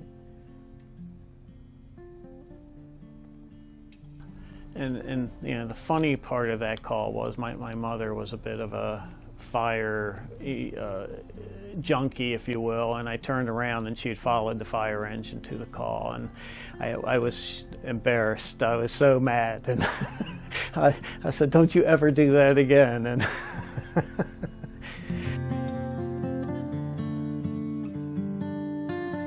I joined, like I said, Angel was probably 5, Joey was just 1 when we joined. They both grew up with being in the auxiliary, helping with the dishes, help serve food, help the ladies just took them in under their wings and just helped raise them. That's what they did, is they helped raise my children. But I see like Cheech and Eugene, and they'll hug you and they'll say, "Hey man, how's it going?" And like Cheech worked with my brother Bubba, thought the world of him, and that makes me feel good. That they talk about other people that aren't even here, and they'll say they miss them and stuff. It is a brotherhood. I made friends quickly. You learn to trust people with your life, and they trust you. So with that comes a sense of brotherhood, right? That I can depend on you, you can depend on me, and then we have good times and we have bad times, just like any other family. Dad joined in 1951 till 2005, so I guess that was 54 years if I'm adding it up correctly. So a lot of fun growing up in the fire service. It was pretty much our life. They would have bull roast, crab feast, fundraisers at the firehouse, and I used to go up with my dad and early in the morning and help do things. We'd set up chairs, we'd set up tables. Wasn't old enough to be a member, couldn't ride the equipment, but they didn't have a problem with us. I remember we used to peel potatoes, get the crabs ready, pick up the trash. It was just being there because I wanted to be a part of the fire. Help with dinners. Help with dinners. They had dinners. Just wanted to be there. And my goal, or at the time, was I eventually want to get into the fire department. Company picnics. We've had them at different places. We've had them down at Flying Point Park, where they brought their families and just spent time eating crabs and food and more food and crabs, and just enjoyed away from here, being a family someplace else rather than doing this. There were some neat things growing up. I remember at the old station when one of their biggest fundraisers was the bull and oyster roast. It really wasn't heard of, and back in the 60s and 70s, they were fun. And we loved when the older gentlemen would run the big six. The younger guys would do the steaming of the oysters, and that's where I like, because the oysters steam were good, how they would do it, and then we would sneak in a little cup of beer or something like that off the beer truck, and it was a member, Flurry Lachlan was his name, Joe Lachlan, him and his father owned a distributing place for Miller Beer, and that was kind of cool. He would have the truck there. It was like a connection all around, and I always remember they always had the same band, and they always played Proud Mary from CCR, and they did a great job at that song. But bringing our actual families, there too, and having fun and eating crabs and cooking out and stuff. I think the most fun thing is like carrying on at the firehouse and joking around and practical joking and things like that. Getting together, relaxing and having fun like that. The brotherhood part of the fire department I truly believe it is. I don't see some of these guys for years, and they'll still talk to me. They're still friendly. They want to know things, how things are going. I mean, Rick Hampton and Joe Tolliver, Steve Pennington, Chris Hoffmeister, Ken Vanderweel. We all went through. We were on calls together. Eugene Meadows. You learned from them. You cried with them. You got in fights with them. We had a great time at Ocean City, and I'm leaving a lot of names out, but they're good people. They're good in their heart and soul. The family atmosphere in the station and the camaraderie that goes on within the station, we might not be happy with each other, but we love each other and we're there for each other. I hate to use the word club, but it seemed like a club back then. The meeting, we had 2 meetings a month. Not sure what the purpose for 2, but it seemed like at the end of every meeting was the reason for coming, and the guys played cards the rest of the night. So that was kind of an excuse to get out of the house. And then I met a lot of my friends, and Andersons, Jerry Anderson, Senior and Junior, and Steve Anderson, and Miss Ruth, and it was all family. I made a lot of friends, and the highlight of riding here was definitely the Friday night crew. I had a bunch of people that we all rode together with. We brought new people in, and we just had a really good time. We always took first calls, but we spent a lot of time at Starbucks or someplace to eat. So that was probably the highlight of being in Abingdon. You got a pretty strong bond with a lot of people here. I've made a lot of friends over the years, and that's kind of what helps push me along. I know I have people here that are like family to me now. I've been with them for 10 years, so that's one thing that's always helped me through. You don't come here because it's a workplace. You come here because you enjoy spending time with these people you've met and grown with the past 10 years. I mean, that's kind of what really keeps you going, is that relationship you've built. The food trucks, that type of stuff. So there's a lot of other stuff that a lot of people don't see, that it's all part of this. I think it's important that through the years, different members, different generations have called the stations different things. Like the Willoughby Beach station now says the Edgewood station on it. It doesn't say Willoughby Beach, right? But those who rode out of there for a very long time just called it the beach. That was, I think it's important to understand that we are one company, right? We have technically 3 stations, but I think it's perfectly acceptable, and I always encouraged it, for each station to have their own identity. Whether that be something different with their patch, the way that they might have, the nickname they had for the station. Like the young guys years ago used to call this place, House 1, the Fort, right? And they would put a 4 with an RT after it. And so I think that's very important, that we're all one team, one fight, but at the same time we all have our own little identity and niches at their individual station. They were close. It kind of sucks, but you might have a crew. That's a fire. Sorry.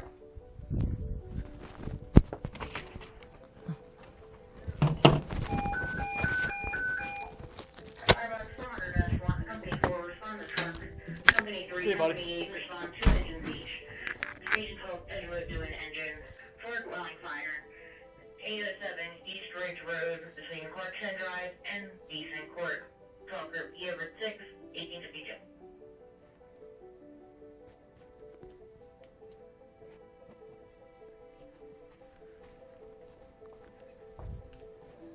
Alright, I'm back. So, as you can see, that's pretty much how it goes. We're sitting here talking, and then next thing you know, bells go off, and you gotta roll out the door. The more we get out there, the more that people will see us and know us, and if it turns out that they send $1 in, that's fine. If they turn out that they just want to bring their kids over to see us, that's fine too. It's just that we're out there to help. We're part of the community. Joining the fire service is kind of like an impulse purchase. You know, when you're in the grocery line, it's like, ooh, M&Ms, right?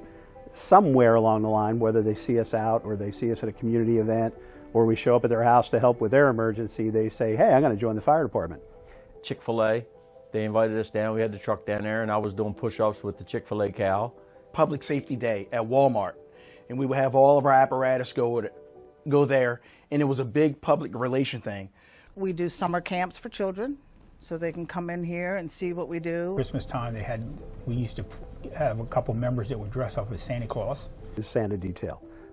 We'd go through the developments, and in the evenings, blow the siren lights, the kids would come running out. All of it is worthwhile because you see the kids and the parents and how happy it makes them. We couldn't stop doing it. It just can't. I enjoyed a lot of the open houses and talking to the kids that would come through and showing them the fire apparatus and showing them how the hoses work and how this works. And we do the touch a truck at St. Francis, and it's just getting into the community, and you're letting the community know your firefighters, your first responders that can be coming to your house. So I believe you're on a more personal level with them. Open house is always fun because then the community gets to come in and we get to share our, fire department with the community, and we get to hold hands-only CPR, or like when Mike Wright used to do the grease fires, demonstration and stuff. And I think the community really enjoys that. Recently, I have done some stuff with Catholic Charities, helping them understand what's involved when they call, from the start of the 911 call to when we get there to when we leave. In some ways to help them help us, but the bigger picture so that they understand what's actually happening. Enjoyed the parades. Parades all summertime. We would go to parades all over Bel Air, Cecil County. I passed out on the back of a fire truck on a parade in Joppatown, and we're standing on the back, and I felt it coming, and I can remember taking my hands and locking it on the bar because I did not want to fall. And I can remember two guys saying, "What's wrong with Roy? Look at Roy. He don't look right."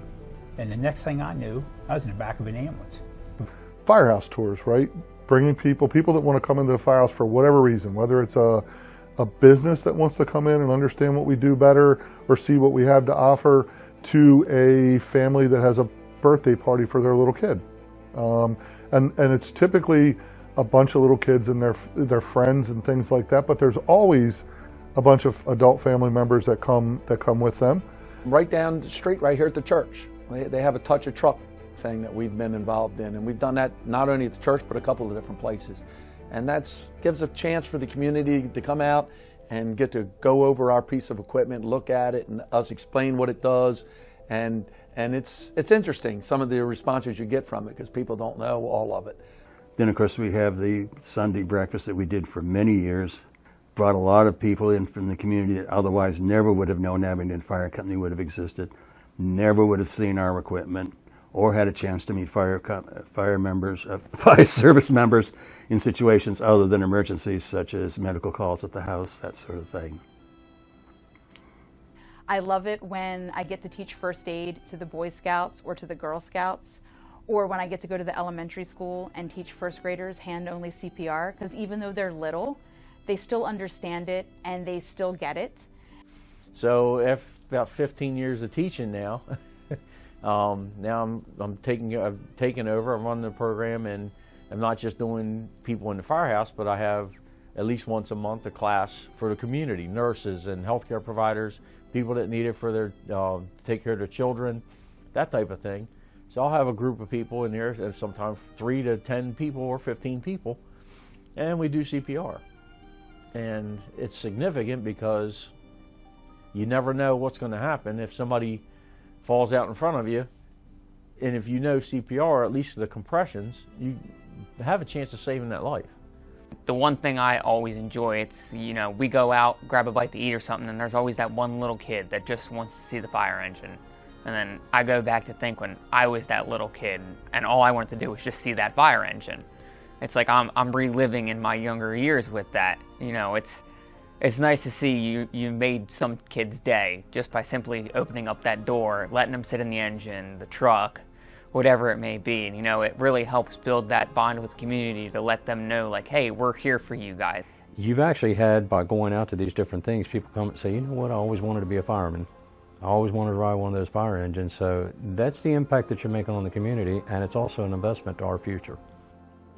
When we do things that, like breakfast and anything that we have as fundraising events, and they can see us off of the equipment, you know, they see us just as regular people, and and we can talk to them and explain to them what we do. It makes it a little easier for them to know, hey, I might be able to help out with that. I might be able to help with fundraising. I might be able to help with, say, you know, cooking. I love to cook. Schools is a big thing, going out during Public Safety Week or talking to the children. Especially for career day. I've been to all of my kids' career days as an EMT or paramedic, and the one thing the children love is the EKG monitor and hooking them up with all the little stickers so that they can get a printout of their heartbeat to take home to mom, dad, or caregiver, and they absolutely love that. And it's just, it opens them up to the possibilities of what they could be when they grow up, and I love doing that. So that's one of the best highlights. For years, my daughters went to preschool, and I kind of got pulled in and to do the firefighter safety day there, and I ended up doing that for that school probably 10 years, so additional 6 years after my girls were done there, I still went and did that because I really enjoyed it. I had fun. It was nice to go in and teach the kids a little fire safety. Kitty Academy over in Woodsdale, and yeah, hearing their questions turn into stories, especially the younger kids. I've never had a bad time. Like it makes me laugh. It keeps me, you know, keeps me going. You know, sometimes the teachers will try to stop them and like, no, let him go. Like it's important to him, you know, to tell a story. You know, about a time that he had to call 911, or they had smoke, or their smoke detector was going off because dad can't cook, or mom couldn't cook, or stuff like that. I mean, their stories, I mean, just, you know, span the spectrum, right? And to get the questions from them and not only be able to give them answers, but give them answers in a way that they will understand. Chief Steve Hinch's grandson was in that class. So he was actually telling me about things from our ladder truck. So he was explaining me, you know, things. So I almost let him come up and talk because he loves fire trucks. So, you know, when we go to a school and the kids get to climb through the fire engine and touch things and ask questions, and we give them the little plastic helmets, that's good stuff. They love it, and I think most of us love it because, you know, we were a kid once and fire engines are cool. We always took an engine down at Deerfield Elementary School. Let them see what a firefighter looks like with all his gear on. And I would start from where I'm in civilian clothes, and I would put on the bunker pants. I put on my coat. Nice, slow transition. Showed them what the firefighters look like with full gear on, breathing air. And then I would say, okay, this is when I'm going to start sounding like Darth Vader. And we always told them, if you hear us breathing, we sound like Darth Vader. Let them know, hey, just because I sound like Darth Vader doesn't mean I am Darth Vader. Don't be afraid when you hear it. It's not Darth Vader, it's just the firefighters coming in, come find us. And it was good for the kids when we do that. And it teaches them not to be afraid of the firefighters coming in to get them out, back to their families. That was probably the most heartfelt experience in the fire service for me.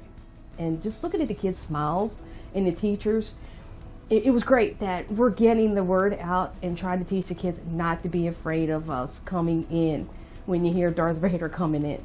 And that's what I tell the kids. Don't be afraid. It's not Darth Vader. They love it. They love it. They love to put the helmet on. They love to put your boots and everything on. They love it.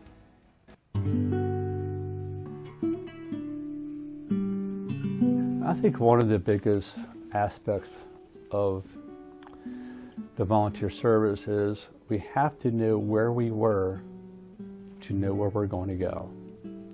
The big thing is that the leadership has to listen to everybody, because the old guys, have the experience, they have the skills, but the new guys have good ideas. They know the new technology that most of us old guys have trouble dealing with. So we need to make it a unified group of people, young and old, to make sure that everything works together. Have patience. Learn from history. Look back. Ask the old guys. Ask them how it was done, or what they might think could be different. Don't think just because, well, you're old, don't know this is how we do things. And just because this is how we've always done it, doesn't mean that's the right way to do it. Don't give up. It's very easy to get mired down in a lot of things in the fire service. I myself have taken some time off here and there. Just threw my hands up and said I've had enough. I've had enough doesn't mean I quit, right? So maybe just hit pause for a little bit, balance things out in your life, and you re-engage. But I'd say don't give up, because the reward at the end is far worth it. We need to be training the younger generation, so when it's time for them to step up, they will already have an idea of everything that's going on. Time management, support from family. None of this would be possible for me to do if I didn't have the support. Share as much knowledge as you can, because it goes both ways. An old fireman's job is to make a young fireman an old fireman at the end of the day. So, realize that they're volunteers and that they are giving probably as much as they can at this point in time. And so we need to show them some grace and some leniency, and realize that some help is better than none. Consider people's lives. Some people get caught up in all they can think about is the fire department, and they forget that people have a life outside of the fire department, and sometimes that life is more important and takes precedence over them being able to volunteer here at the fire company. So I think sometimes the guy's got to sit down or sit back and think, wow, so-and-so's not been around, instead of belittling that person the next time I see him. Maybe go up to him and say, hey man, how's everything going? You got any issues? You need help anything? Can I get you anything? Consider that. I mean, just be kind and considerate of their members. That's what's going to keep people here, is that, the leadership being kind to people, I think. I miss riding. I wish I could do both. I would give anything to go back on the fire side, but I also like to keep the administrative side. That's where you really make sound, true decisions to put us in a different place, Abingdon. There's a lot more decision making on the second floor than there is on the operations floor. It's like, who's coming up next? Who do you see that has the ability? Not always the time. Somebody who has a ton of free time isn't always the best candidate. Somebody who has a ton of classes isn't always the best candidate. But that person that you see something in that knows how to handle people and has a good head on their shoulders to stay cool and calm in situations where other people wouldn't. Probably the biggest thing that I can remember out of it is learning to deal with people in different situations, and understanding from my perspective that anybody who was willing to help, we would take their help, because you had so many things to do. There was not enough time to do it. You have your normal job, you have your family, you had all these things, and when somebody was good at something or they were willing to help with something, you had to take advantage of everything everybody had to offer to bring the team together and keep the team meeting the needs of the community and all those other challenges that we were facing. I want you to know that you don't have to have a title to lead, okay?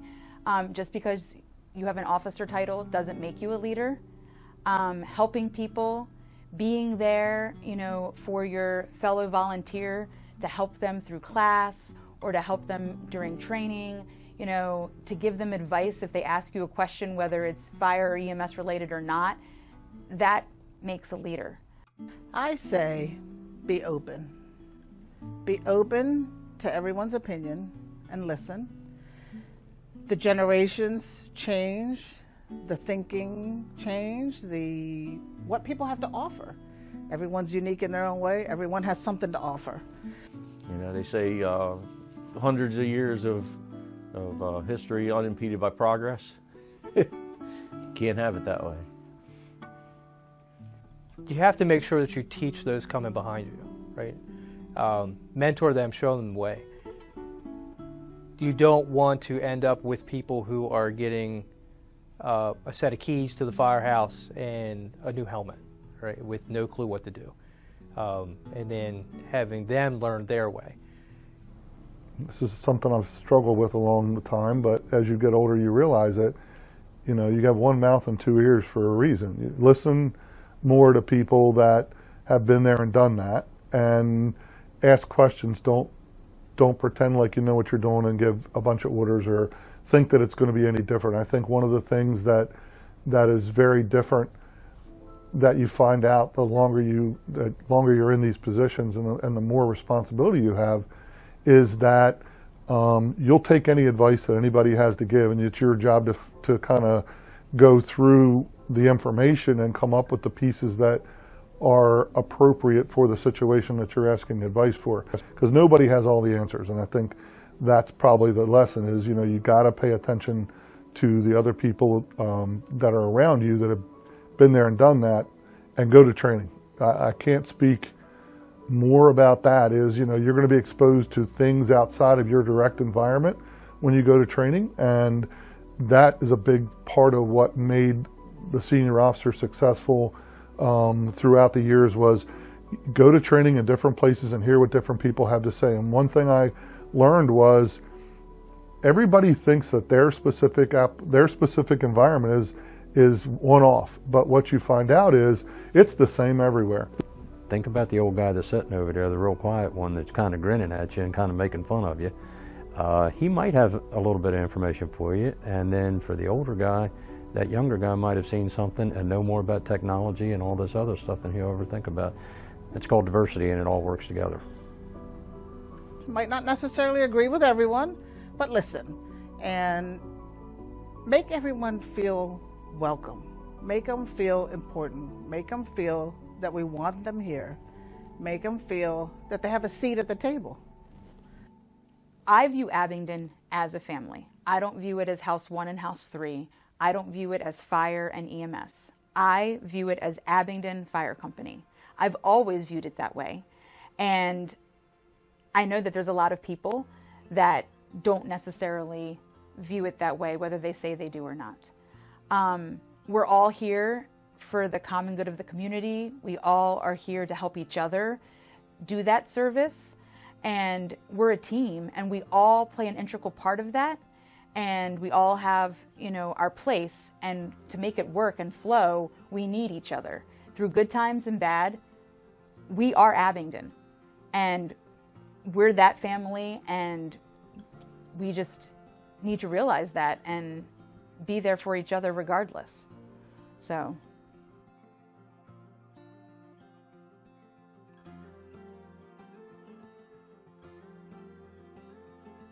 Work and family are the utmost important. You have to remember that.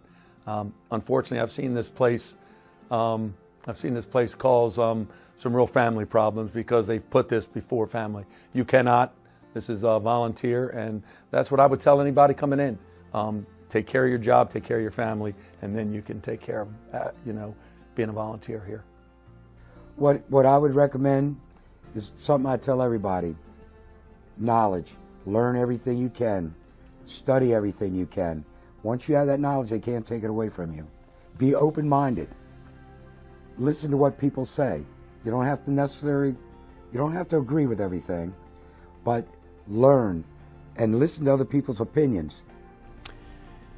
Well, I think regardless of what your capacity is at Abingdon Fire Company, do your best, make decisions that are in the best interest of the organization and not yourself.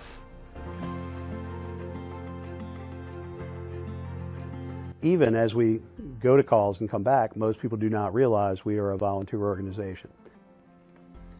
Here's a man and a lady, but Dad, what a lot of people think, they think this was Dad's career.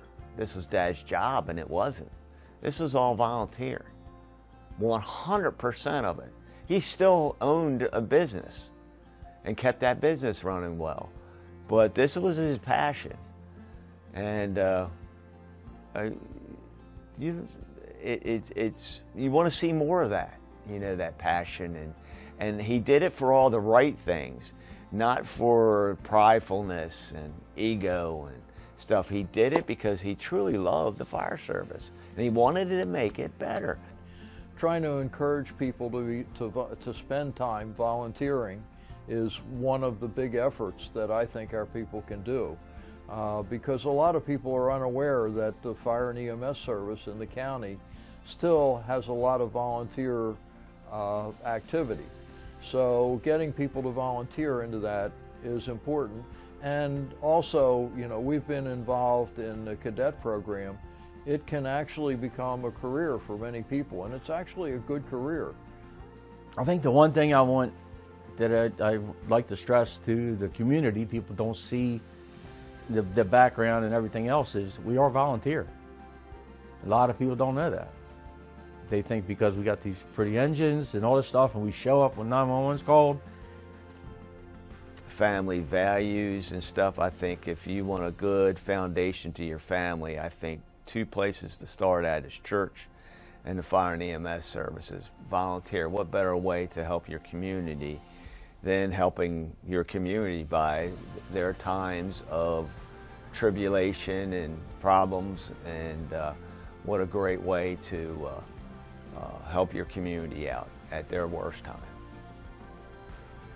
Volunteerism as a whole, not just in our area but throughout the country, is on the decline. But also there's a different kind of volunteer. The volunteer when I joined 30, 40 years ago did everything, right? If you were cutting your grass, you would stop cutting your grass and run to the firehouse when you got a call. Now it's more of, I can't really call it a hobby, but people are so pressed for time with working 2 or 3 jobs, having children, having other obligations, that they can't just drop everything and run to the firehouse every time there's a call. So those volunteers maybe don't do what previous volunteers did, but they do it in smaller blocks, so we need more of them. And the neat part about it is that the fire service it's so diverse. It encompasses everybody. There's extremely wealthy people that you would never know, and there are people that are just making ends meet week to week, but yet it's the only service in the world where everybody, other than a church, that everybody comes together and for one cause. I still want to see the volunteer fire company preserved, and I know that our population is growing, and I know it's hard to respond to every call. There's a lot of calls today that I hear, and I still monitor the frequency and sort of hear daily or nightly what goes on, the type of calls they respond to. There's a lot of them today that we didn't have that type of call, but I don't know how still being volunteers and respond to the volume of calls, but yet I just encourage the people, the community, to be more involved and with the volunteer spirit in mind, to keep that going. I guess you have to look at it as, and I think you have to look at it as almost like a hobby, right? You make time to go fishing, you make time to go hunting, you make time to do the bowling or things like that. This is ours. This is our hunting, fishing, and then if you have extra time to do that extra stuff, then you can do that. But this is our hunting, fishing, bowling, baseball, whatever time, instead of doing that other stuff. We make time for this because this is what we do. You know, I just want the community to know that the fire departments need your support, you know. I know they have food trucks here at Abingdon. Come and support that. If they have fundraisers, come and support that. If they have bingos or bull roasts, because that money helps them pay for the equipment, helps them pay for the engine, helps pay for the training. We were 100% volunteers. And when you respond to their homes, sometimes the homeowners will have an attitude a little bit like, what took you so long? You know, and you just say, well, man, we're a volunteer service. We got here as fast as we can. The fire department, volunteer fire department specifically, well, no, just fire departments in general, have always kind of been like a hub of the community, right? You know, if people need help to go to the firehouse. And I still see that to this day, you know, no matter how trivial it might be to us, right, it's important to them. Going on community details or in my time as chief meeting with different community leaders has given me, it keeps that in focus, right, and given me the opportunity to tell our story, you know, and why we're important to the community and why the community is important to us, you know, not just for fundraising, but just their support in general. To know that their fire company cares about them and we're here to help them. We're no different. Again, the chief is more the chief operating officer, handles the calls, the emergencies, readiness and training and all that stuff like that. Then you have the money side or the business side of the fire company, which is the president and the vice presidents. And then you have the oversight of the board of directors. So we're no different than most large corporations. We several $1 million operating budget. We're accountable to the citizens. We're accountable to the county. We're accountable to the other fire companies and everybody that's along the way. You know, it's just, I tell you, to be honest with you, it's just very rewarding of what I got from the fire service. We volunteered and we did this. For me, it was rewarding to help somebody in trouble. Didn't matter what their trouble was, that's their darkest day, and we're there to help them. You know, I mean, that's what it's about. A lot of people don't realize that probably about 80% of the United States of America is volunteer service. It's a valuable service. It saves the communities millions and millions of dollars. It has for years. It's hard to get volunteers.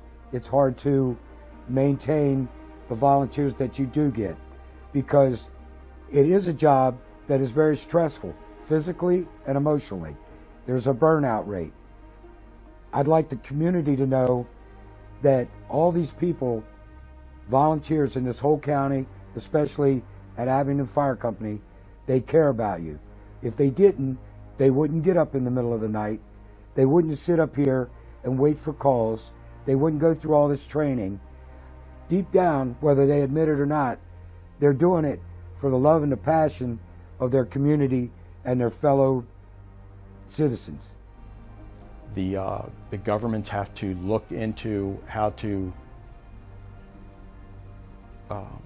not pay but reward these members that have put in so many hours, so many years into this system that's saving the taxpayers millions and millions of dollars, and they need to start working together to find a realistic goal for the future of the volunteer service. It's just going to have to take a lot more political support to save what is so wonderful about this county, and that's the volunteer system. Even though it's cracked in many places, but if they want to save the taxpayers money, they'll support these companies more and more and stop making it political.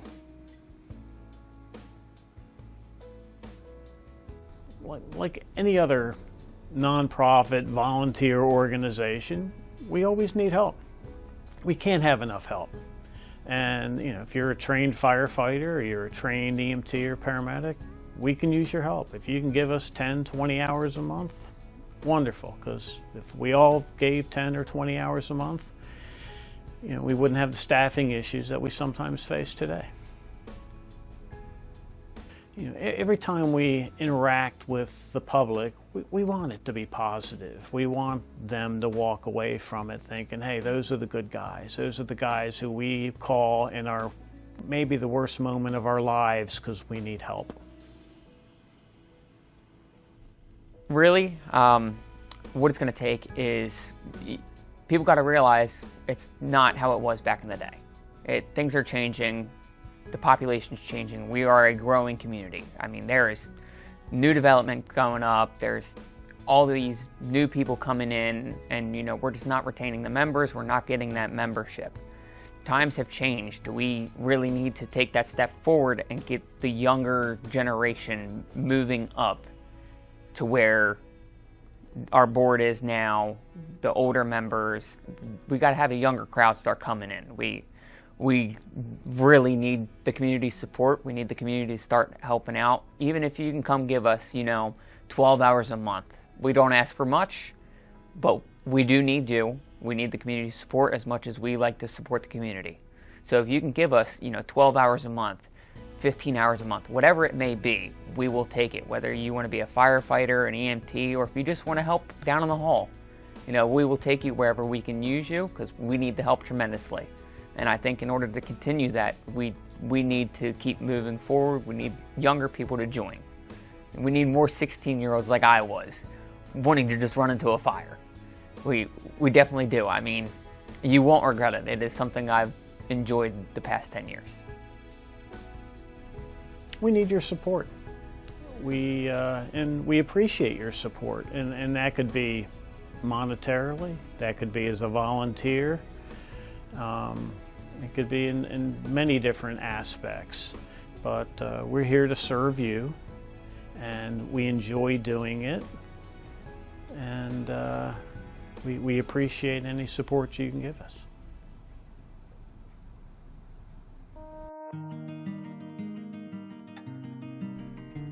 We've always had the property in the Riverside area to build a new station, and I'm glad that I was a part to help make some of those decisions to be able to build that station in Riverside. I'm just glad that I still can be a part of it and watch these younger guys come up and be officers and leaders, and maybe I'll help out when I can. I still love riding the fire truck. Right? That's kind of my thing. I like going down the road. I like helping people. There's something special about riding a fire truck at 3 in the morning.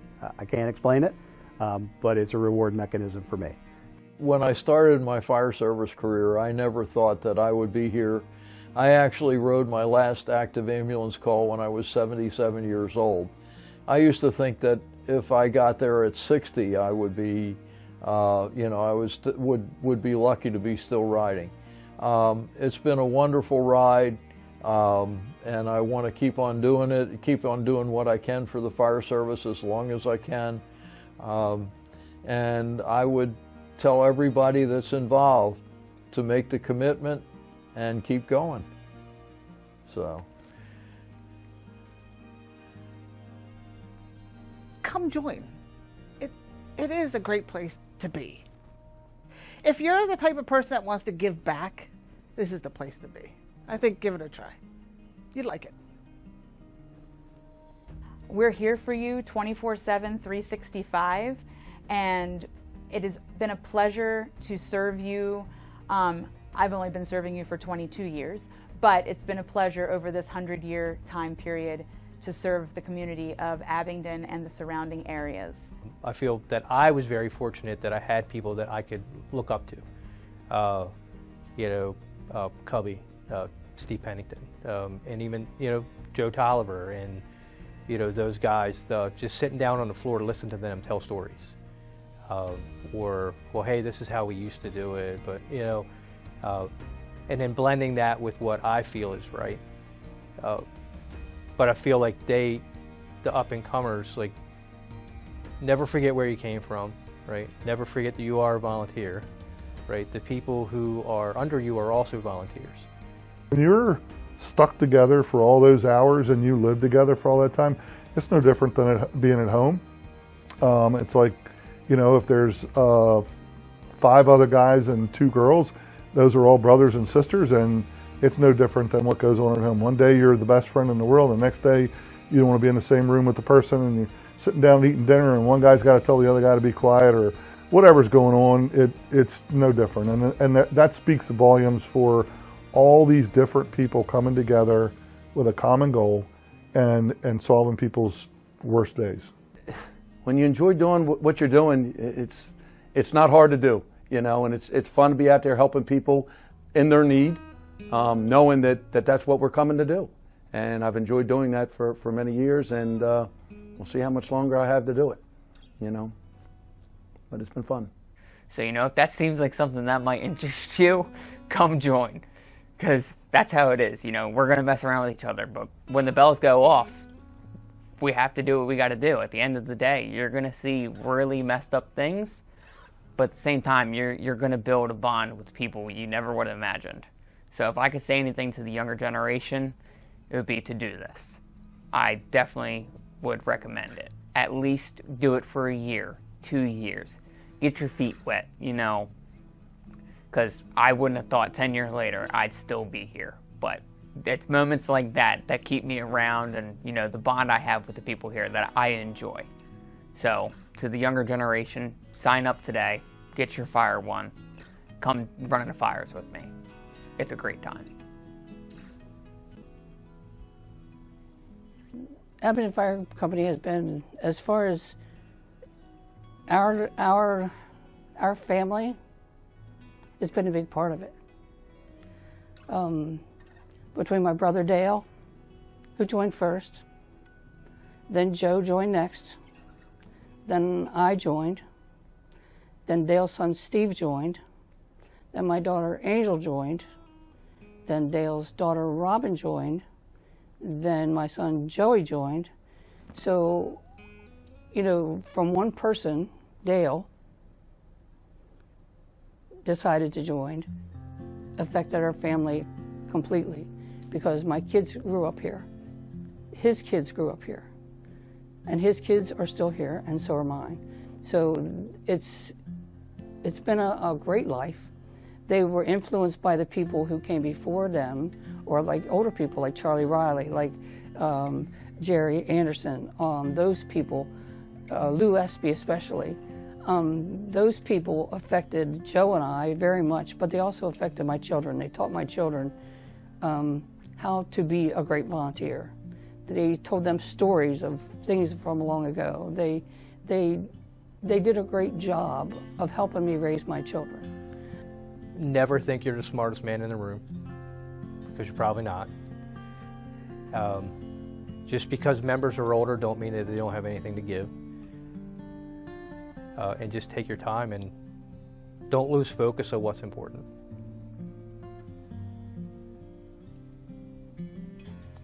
We always need volunteers, and it's never going to stop. And we do need the county to fund us, because we're not getting the EMS billing that we was getting on our own. So we need volunteers. The door is always open, and the county, we need your help.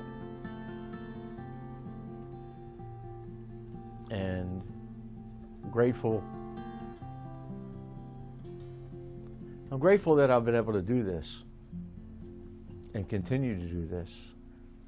And I guess grateful for this family.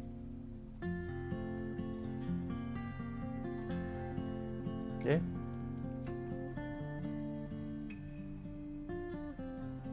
I hope that this is there for everybody. I hope the opportunity for people to join a company like I did and have a lifelong experience the way I did will always be there. I would hope people would drive to continue that long after I'm gone, because I hope everybody gets a chance to do what I did for the last 40 plus years. It has been an honor to serve Abingdon Fire Company's 100 years of service celebration. I'd like to thank everyone who helped me along the way, and I'd like to thank the community for their support.